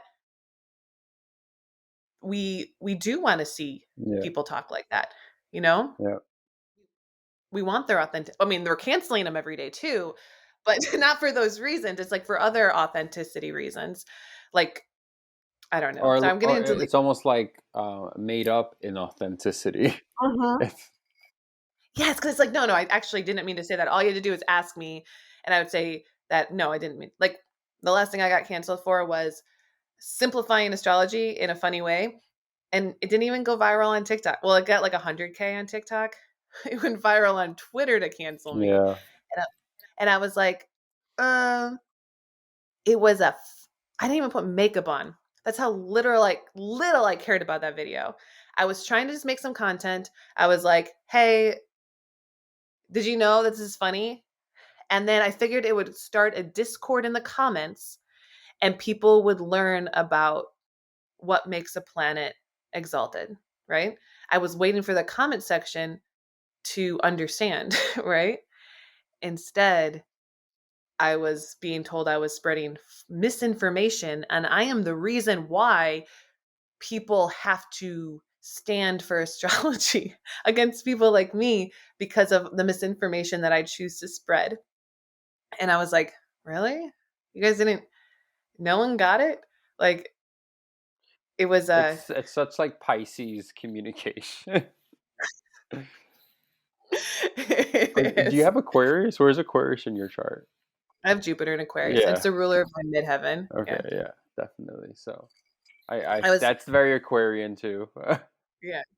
I was just like, okay, I'm going to say something outrageous and then y'all going to learn. And actually, I got a lot of people who were like, I actually never understood like that stuff until that video because it was so simple. And I was like, oh, good. And I got a lot of messages like that, which I thought was really sweet. But the majority of the people that wanted to like crucify me for it, I'm like, I didn't even fuck my nanny. Like, you're acting like I went I and I fucked my know. nanny. But And then Twitter, I I said I feel would like never fuck Twitter's my nanny. worse though. Twitter, Yeah, Twitter, like honestly, the energy I get from Twitter is so much worse than TikTok. it is. And you know, Yeah, it's, but Instagram has a lighter energy. yeah. Well, it's because of the face. I don't trust accounts that utilize words over their face. um, I get weird about that because I think that I understand that not everybody, like a lot of tarot readers, they'll just use their hands. Oh, and you never okay, see yeah. their face. Oh, I know. I might know exactly who you're talking about. Yeah, I understand a little bit, like, there's, like, a broom closet thing that people don't wanna come out of, like, they don't want their coworkers to find out who they Mm, are. But on Twitter, you're getting way more of that, and you're getting, like, literal troll accounts that yeah. rack up 100,000 follows. You don't know their credentials, you don't know who the fuck they Yeah, are. people on Like, Twitter are you so mysterious. I'm like, who are Uh-huh. you? Yeah, and I'm like, I understand that you might have, like, way more Twitter followers than me because you are pumping out, like, dumbass shit every day, like, Yeah. "Aries is gonna have a day," and you're like, "Cool, thank you," No and then it sh goes, like, viral. whatever. Like, Yeah, but I'm like, people don't know who you are. They know who I am because my face is out there, and that means that every time I put out content, I'm responsible for it. yeah. When you put out content, no one's fucking responsible for it because you're Yeah. a Twitter astrologer, and you're safe, right? Yeah. You're safe to just cancel whoever the fuck you wanna cancel, but you don't have to have a personality, you don't have to be entertaining, you don't have to do shit. Yeah. You just gotta post dumb stuff that will get reactions out of people. Mhm. That's not really helpful. Yeah, it's not helpful at all. And actually, I just want to commend you on, like, obviously this part of the podcast was all for me talking my story, which I love. And it's going on my channel, but like you seeing something that was wrong and trying to be proactive and fixing it and helping it and creating your content around creation and helping creators as opposed to destroying them, which is so much easier to do. And that is a big deal, especially like for you coming from your position of like watching people get canceled and then being canceled yourself and seeing that like, hey, Yeah. this does take a toll and like we should be able to keep producing content and creating and doing really good things for people and having a good time. Yeah. And at the same time, I do feel like you're entering into that 9 degree. Oh my god, and you have your, flipped nodal return right now. Your Yes. nodal opposition. Why do I always Yes. keep calling it a flipped nodal return like an idiot? Yeah, I call it inverse nodal return. I like that inverse nodal return. Is like, it's a big deal because you're able to look at yourself from a different perspective right now, and that's wait, how old are you? 27. I'm Okay. starting my Saturn return now because it's in a Oh, year. yeah. It's in next Yeah, yeah, it's March. in a year. That's it. Because I was I started it when I was 27. I'm just trying to think of when, the North Node was in Scorpio. And I can't remember. 'Cause that was your last The return. that was your return. Oh, and that happened that's your 27 as well. No, wait. You're 27, you're going through hold on one second. Yeah, never mind, nodal opposition, sorry. That's the 27 club is the nodal opposition and the Saturn return together. Oh, really? Yeah, yeah, yeah, Yeah, yeah, yeah, yeah, yeah. so Okay, when I okay, was okay. so I started my astrology YouTube around that. It's funny because I'm a lot older than a lot of other people when they start their astrology career, but since I was one of the like the first ones to do it, we were all older and there weren't anyone's like much younger than me. So I see that though like as a big thing because a lot of you guys are hitting your Saturn return well into your astrology careers. And I'm interested in that like heavily. Yo, um my Saturn return chart has vibes. It has Lilith in the first house, which I can't stop looking at. It has Gemini midheaven with the moon directly conjunct the midheaven. So mm, interesting, which I like. I love that energy. yeah. Um, I'm yeah, I feel like that means you're gonna be, in a changeable situation, like, going with the flow because the moon on the midheaven is very much like, yeah. if I feel like it, and I'm into that because that's how I live my life, you know? I'm just gonna get even more go with the flow. Let's do it. Yeah, No, I think maybe I just kind of find my fluidity if in how I just come across as a leader. yeah. Like it doesn't have to be Well, one way or what's your Saturn returns midheaven? um Wait, what'd you say? Sorry. What's the midheaven of your Saturn return, Oh, or Gemini, what time Gemini. Gemini? Oh, Yeah. yeah. Okay, you know that's Gemini's beautiful energy. Also, you're offering people a choice. I keep I've been really on Gemini since the North Node went through Gemini, last year and the year before, and I've just noticed more and more how Gemini isn't like twins in that sense. It's offering a choice. It's very much like red pill or Yeah. green pill, and it's like one twin takes you here, the other twin takes you here, and that's what Geminis are dealing with in their mind, or like wherever you have Gemini. And when your midheaven's in Gemini, that's what I get, because a lot of Virgo risings have a Gemini midheaven, and if you look at the ones who are very strong in that, like say Emma Watson, um, when she started getting into her activism, is like he for she. She was offering a choice. Like they always offer. They stand there and they offer. Like, you can do this. I don't care if you don't, but you can. And then they offer, and like that's what I feel like your moon. Like I'm getting that. Like it's almost like with the moon there too. It's a little bit of a snake vibe, and like Lilith, it's like I'm offering you a choice, Yeah. and people are gonna be like, I want to follow you into that choice, and you're Yeah. like, all right, that's cool. I'm here for it. And yeah, I like that a lot. Um, yeah, because the Sagittarius midheaven, well, my natural midheaven, which is opposite, is it's not a choice. And it gets really annoying. And that's why more people like the Gemini midheaven over the Sagittarius midheaven. It's a more likable situation. And Yeah. because I'm always like, no, this is right. People are like, Alyssa, you can't possibly know that. And I'm like, I do though. And you'll see it one day that I'm right. But it's funny in my brain right now because we can like wrap this up because I know this is like 5 hours long. But when I was No, I still have questions for you. oh, me too. Oh shit. I just feel like I'm taking your time. I'm just like feeling so bad now at this Don't point talking feel bad. about okay.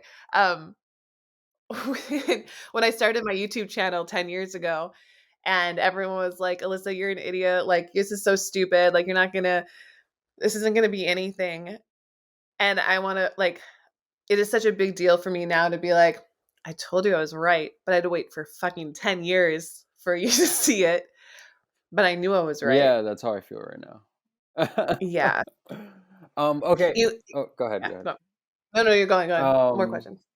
so like talking about like who you are now as an astrologer and just like the position that you're in, what kind of impact do you think that you've made on the world? Also, congrats on the 10-year anniversary Oh, on thank you. YouTube. Well, that's a deep question, and like really honored to be able to be asked it. And also now tottering on like a line here of like how to respond. Um, I mean, this is like what your perspective is, and you'll yeah, never know the impact you made, but yeah. Okay. Oh, I never even talked about Tumblr because I want to give a shout out to Tumblr, but they came into my mind right now. nice. Um, Tumblr, because they are I don't know what sign Tumblr is, but I was on it a little bit, but I was really on it for dumb poetry shit because before I'm an astrologer, I'm a fucking dumbass poet. And I like write random streams of consciousness. And I did that on Tumblr. And so nobody followed my Tumblr for shit. It was my astrology YouTube. And all of a sudden I started blowing up on YouTube. And I didn't know why. And I never knew why until very recently. It was because of Tumblr. Mm, Because they were so into astrology, they would link my videos. yeah, And so in 2015, Tumblr basically got control over my account in their own sense, and they blew it up. yeah, So a lot of people know me because of Tumblr, even though I wasn't on Tumblr. yeah, So in that sense, I was just thinking of like, even if I couldn't possibly know the scope of my impact, or if I find out later, I feel like that's always the case when you're a public figure, like yeah, you never really realize it. And then years go by and you're like, oh, that was Tumblr. I didn't know. I Yeah. was like, Why am I blowing up?" Like, it was just like, why did I had 20,000 subscribers, now I'm at 40,000. Like, what happened? I was Your videos are really steadily good right now. yeah, it's not just one video, it's like they're all just steadily growing, like old videos and stuff. And, yeah, so apparently it was Tumblr. But I think in my, I'm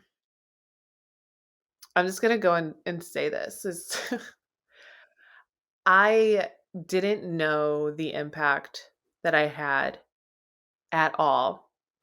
Um, even when I came back in 2019, I didn't know the impact I had. I was shocked and annoyed because I felt siphoned from. Um, it was more of like it was an ego thing because of all the shit I went through, right? And I felt like I wasn't getting the recognition that I deserved for fueling so many people's content. Like, I felt like a content farm or something. And it was an ego thing. Like, I can like look at that because I think that ego is important. You have to go through it. I wasn't not going to go through it. And I think that's what it takes to be authentic, is like, don't pretend like that wasn't a fucking ego thing, Alyssa. But at the same time, I'm like, I don't hate myself for it because it hurt so bad. Like, it was just like, and my ego came out to protect me. Like, that's why egos come out. They come out because you feel hurt. And I felt really hurt. And I felt hurt by this community that I knew that I created it because I spent like 2 years on my Facebook page, building into other creators, sharing other people's videos. People would be like, they would come to me with their YouTube channels and be like, Alyssa, can you share it? And I would, and they would grow in subscribers with me. And I was like very much like hands on with every single person in the community. And um, I I tried to comment to everybody. Like, I was trying to always be like, I wanted to be their mom, like in that sense. And when I left and came back and I saw that I was people's mother who I didn't like birth, I guess. Yeah. I was like I was like, wait, what are you guys, who are you guys? It's Like, the this is not my beautiful house. This is not my beautiful like, I don't know. How did I get here? it's the Man, that's an epitome of 80s like a post-capitalist society. song. Yeah. It's I like, what felt did you guys do? yeah, exactly. And I was like, and I also like, I got very worried for my own content because if you copy my content and then share it, and someone copies your content and then shares it, and that it's a fucking game of telephone because my content came from a very observant, emotional place that was not based on going to astrology school or anything like that. It was 4 years of my own observation and technique. And so I'm okay with the fact that people liked it and that they went for it. But when people started sharing it and then that game of telephone like freaked me the fuck out. I didn't like any of that because I'm like, what are you talking about? Unless they were very obviously utilizing their own brain. And some people were. But I didn't I was still like upset. So just to answer your question, because I'm going on off this tangent and James would be pissed at my throwing back to that about how I just add too much information. I It wasn't until last year where it was like I stopped running from everything. And I looked at my whole life and man, that flood, it was just like, um, and I was like, I know that um, when astrology takes over the world for real, because I think that right now, like, have you seen those things where it's like, um, the first people get on it, like it's like the bell curve. Um, so few people start it and it starts to gain steam, but it doesn't get mainstream until it's up here. And then And there's it the people who shoots. catch into the trends later. Yeah. Yeah. Um, I don't, we're not here yet. We're not at its peak at all. I would say we're even like pretty far down here because there's still, even though I'm immersed in it, there's still so many people who would say that astrology is either evil or stupid, right? Like they're going to go to those two things. And but I feel like when it reaches that point that people will like this is like such a weird thing to say. And I don't want to, it's not, and I can't, and this is why I think I wanted to bring up the ego thing, because I don't think that this is me having an ego, because my ego usually wants to put me down. But I think people will acknowledge that I started this with some other people. And I saw it. And I had this big dream too. And this is my big thing. That because of that, I didn't need to hold on to it so tightly, and that I could allow the younger generation to have it, because um they had good intent with it. And I after like I had this dream, like I had a it was a very like it was a big dream with like a huge vision. It was like, let your kids take it over. Like, don't worry, you have something else you need to do now. You're a different, like, you're not a person who Mm, stays with these things as they move on. And that's when I got like a lot of the energy of like, you need to go help the church again. Like I really do feel that. Like I'm still into astrology, and I think astrology is a big part of the church going forward. okay. But um I was like told, and I feel it, that people that I started something really important because I brought astrology to kids. And that's like it's a weird thing for me to say, but like because I brought astrology to kids and teenagers who really really needed it, like the way that I would have needed it, that I made a huge impact on the future, and I'll see it one day, but Yeah. I don't have to worry about it. So that's my last, I guess, my long, I feel weird saying it, but I'm like, I feel it really strongly because I know that I did, Yeah. because nobody taught me how to do it. And then I had to do it. And there was no one before me that did it the way that I did it. Yeah. And afterwards, like I go on YouTube now and like people say fuck when they're doing tarot. And I'm like, I think I was the first one, guys. I don't know, but like I think I was. And I think because I did it and I got a lot of heat for it. But that's an oldest child thing too. Watch. Like, It's gonna be the same situation for me. I mhm. already feel it. It already It's like you happens. it's it's when you there are some people who pioneer, and there are some people who take it to its a bigger situation, and then there are some people who pick up on it when it's going away. And I think a good pioneer realizes that they like to be pioneers. You know? Like I've never been a pioneer because I wanted to be stable. If I wanted to be stable, like it's like the pioneers who moved out west. Yeah. If they really wanted to be stable, they would have lived in New York. Like Yeah. they moved out west not for home. They moved out for gold. And when they discovered the gold, do you think that they were cool, or do you think they wanted to go somewhere else? And I think it's important to know what kind of energy you are, because like that's me. I've always been that person who's like, "You need me, I can help you. I'll fix this. We'll move this forward, and then I'll go because I'm going to be fucking bored if I stay." I just will be. I already know, especially if there's a bunch of me. Like not say, and this is so like I don't want anyone to think that I'm being rude, because I was super rude back in the day. I was very upset. I was like, there's so many me's running around talking like me, acting like me. Like I was like, I'm some shadiest, I'm the real shady. Like I would feel that way. Like, what is why can't you be you? But I realize now I'm like, do I want them to be them? Or do I have some solace the fact that they are me? Yeah. Like, and in weed growing, in marijuana, they have the mother plant that gives out the THC, and you want to get good clones of the mother to keep making the good weed.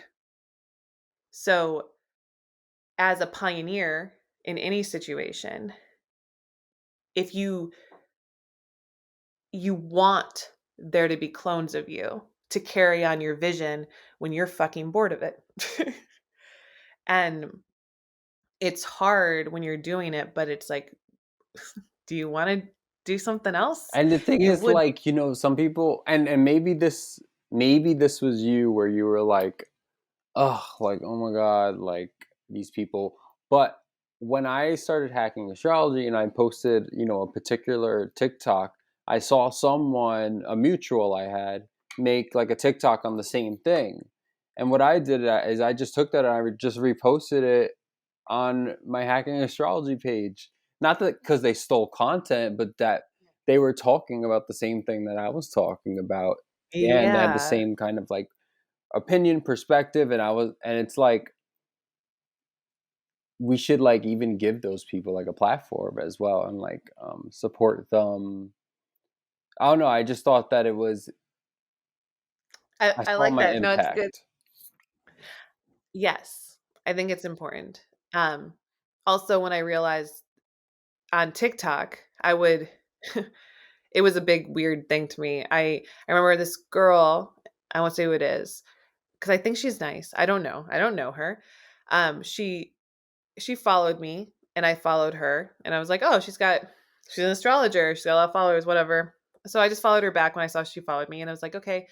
And then all of a sudden one of her older videos popped up in my feed and I watched it and I started bawling my eyes out because it was about the moon sign in your mother and it was my video on YouTube No. verbatim. And I only knew it because the reason I fucking like people always acted like, "Oh, I just got up and spit shit out of my mouth." I fucking studied. I thought about this in my head. I don't have scripts when I talk. So if like I run things through my head, right? Which means that they are completely memorized forever, right? So when I like it's a hard problem to have because when you run across somebody video who is speaking your words directly, you immediately see it. Like immediately and you're like, "Uh-huh." And I remember I was holding my baby while talking about the moon sign and the mother because I was writing this and putting this video out when I had a breastfeeding baby on my lap. And then I saw this girl who was like early 20s, real cute, speaking my video out. And I was emotional and I cried and I was so mad and I like went to go look more like up her more and like see what she was doing. And I went to her Instagram and there wasn't a lot going on there. And then something like slapped me in the face and was like, "Alyssa, the girl looks up to you. She follows you. You changed her life. She has a platform because of you. And she's not acting like she doesn't. she's she literally like is still looking up to you. And you can be a bitch ass mom or you can be a nice one." And I was like, "Yeah, okay." And I calmed down and it was like one of those weird moments because it's like it's weird how it hurts, but I'm like I get why it hurts and I would never tell anyone not to hurt about it. I would never tell anyone to be like, "Just get over it," because that's what people would always tell me. Like, "Oh, your ego's in the way." Because I'm like, sometimes it's not ego. Sometimes it is deep emotional rooted feelings. And you go back to that moment you made that video and you remember everything. And I'm like, I can't explain to you why I remember everything about that video. I can't explain to you the trauma that I went through to get to that video that someone can just now speak. Yeah. But I can tell you that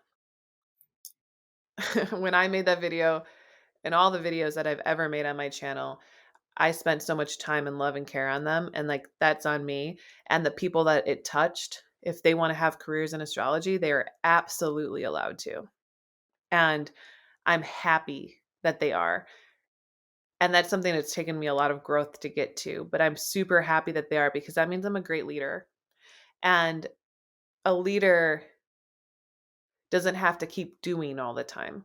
A leader oversees, Yeah. and I'm coming into a time in my life where I'm no longer doing. I am overseeing, and that's a different situation. And I can't believe it broke my ego so bad. Like honestly, like it's weird, but I also don't think that um I would say for me, and maybe it's not necessarily true, and I could be wrong, but I think that feminine energy normally doesn't have that transition as much. Like we go from normally feminine energy, go like females, especially like super feminine women or whatever, go from mother to grandmother, right? Like that's their transition. And that's not a leader.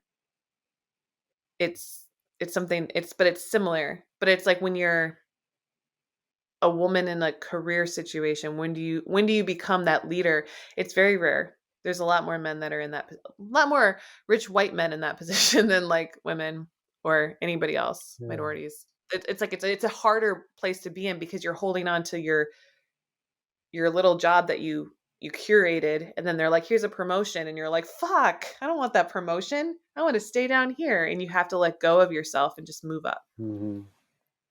Yeah. That it sucks. uh, I mean, it doesn't. It's good. See? okay.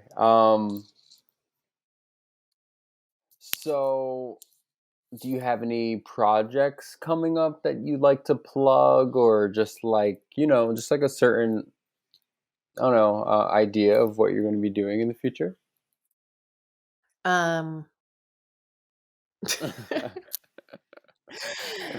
I do okay, I have readings.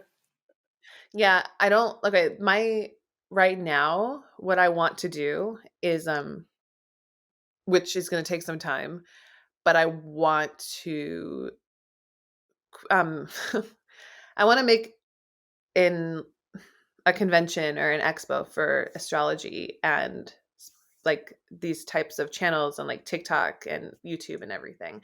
Because one of the big things that I remember is that being around actual people, right?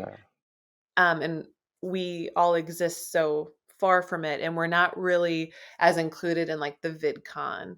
And I don't even think that even if like we are included in VidCon, it doesn't matter because we don't need to be among those people.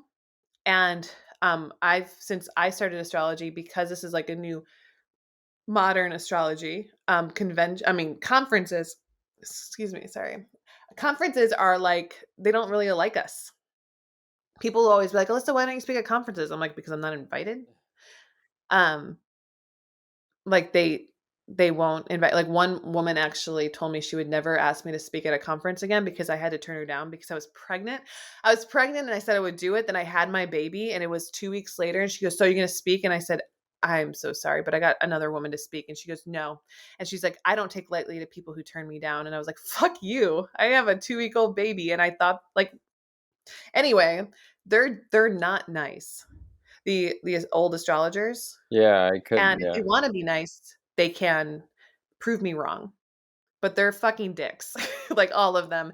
And they don't deserve to be in their positions of leadership holding on to these conference titles and these schools and all this stuff. Yeah. And um they've never accepted me.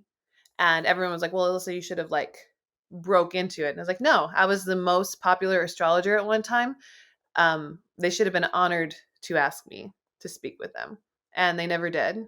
And that's not even my ego talking at that point, because I was too busy to like actually hope that please like come have me speak at your conference. Anyway, so something that I've always noticed about that is like they they require a lot of like PR to get into conferences. Like you have to have a management team. There's a lot of these things that they do to get people there. Like you have to be published in some way or whatever. Um, but that's boring and no one cares about those people. Only pretentious people do care about pretentious people. So whenever I'm like up for a show, they always want to know what happens in my day-to-day life. And I'm like, this right? Like I plug in my camera and I talk to it, and they're always so They bored. They're want you like, to wait, be like going on like in-person dates to see your client. exactly. And I'm like, I don't. And someone was like, can you take pictures of you talking to your clients? And I was like, talking to a computer? Um, you don't want that picture. And like I've had to tell people multiple times, and like they just it's so strange. So I feel as though we're kind of like in a way as the astrology community has been waiting for a long time to kind of be saved by the media in some way or like these big companies. But right now, our next step is already being consciously planned by us, right? You know I've You, gotten recognized in public, right? you have how many? A lot of times. 2 times, 2 times. Once, but I'm always alone because I'm a fucking alone.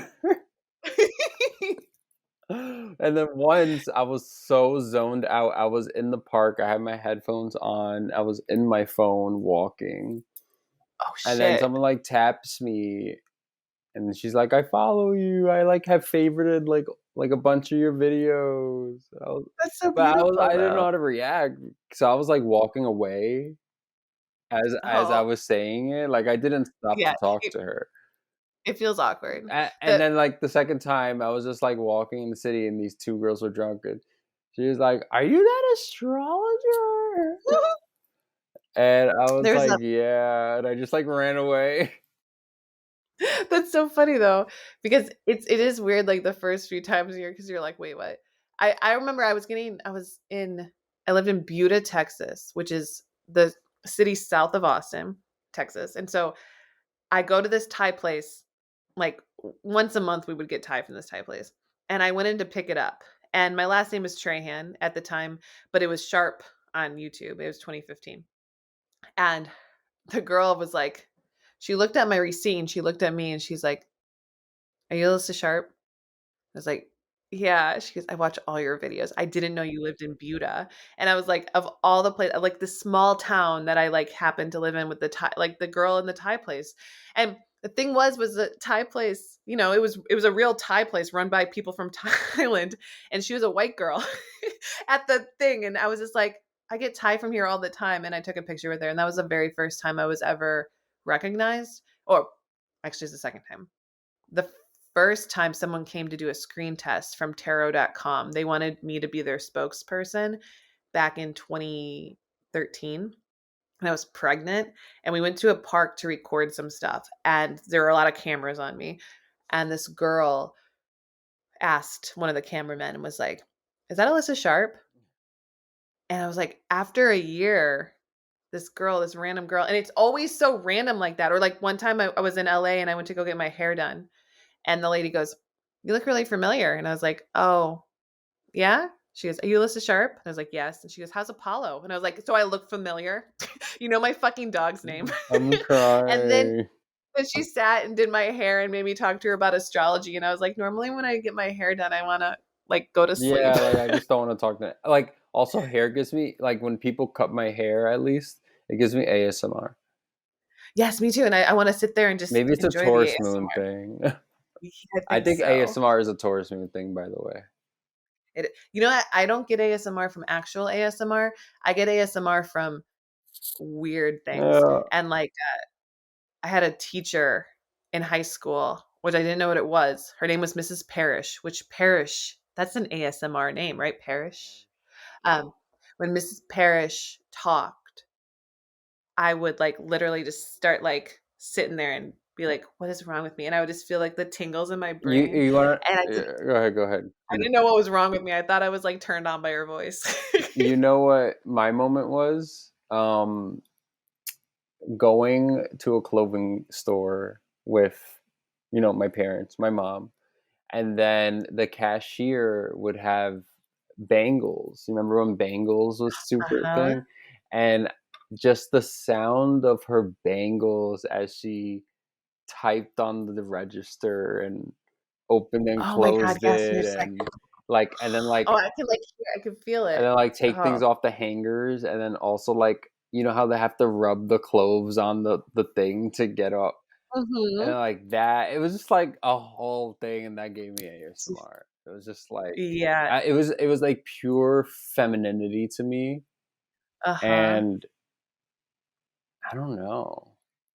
When It definitely feminine but like some yeah. sort of way. When women have long nails, and this is something I always get because I can't, I fucking hate long nails, and I like cannot have them, and every time I have them I feel like my fingers can't breathe, so whatever. So the thing, but when they have them and then they start swiping their phone, but like Oh without yeah. using their nails, but they just swipe with their fingers different. Yeah. I really like I get into it. I'm like, huh? Oh Like yeah, it's so ASMR because it is. It's just like ASMR because it's not. It's like what is ASMR is like that place between asleep and awake, between arousal and non-arousal. It's like in the middle, and you're just like, yeah, thank you for that. yeah. Thank you for letting me watch you tap your screen Like and this is pleasant. yeah, like what is going this is amazing. How did they do this? Yeah, I mean, thank you for coming on, I guess, this first part of the podcast. And Yes. I really enjoyed getting to know you. And I feel like I have a very detailed picture of who you are now. And I'm sure everybody else who's watching this does. But yeah, it was just really awesome getting to know you. And part two will be on my channel. Yes. And I'm going to your name will be linked in the title of it. You know, where you can just click it Oh, in the nice. title because they do that on YouTube now. Have you seen that? No, I It's cool. haven't. Yeah, you just do in like an at in the title with their name, and then you just click their name and it goes straight to their channel. Perfect, perfect. So we could I find love it. links there. But yeah, part two will just be about, yeah, toxic astrology, just talking about that and, understanding your super meta approach in terms of astrology and, and just chatting about that and what that means. And yeah, Yeah, no, that'll be so fun. I can't wait to talk to you about that. And everybody should go to that because that will actually be the most interesting thing for astrology lovers to hear. So that'll be over on your yeah, that's channel. like And astrology content. yes. And this is me content, and I really greatly appreciate it and love that we got to talk about myself. I love it too. Thank you. Yeah, well, thank you. And like Alyssa said, if you're not following me, you can follow me at Watery Aquarius on Instagram, TikTok, and Twitter. Mhm. And Hacking Astrology, which is this podcast, at Hacking Astrology. And yeah, we'll see you in part two. Okay. Bye, guys. Bye.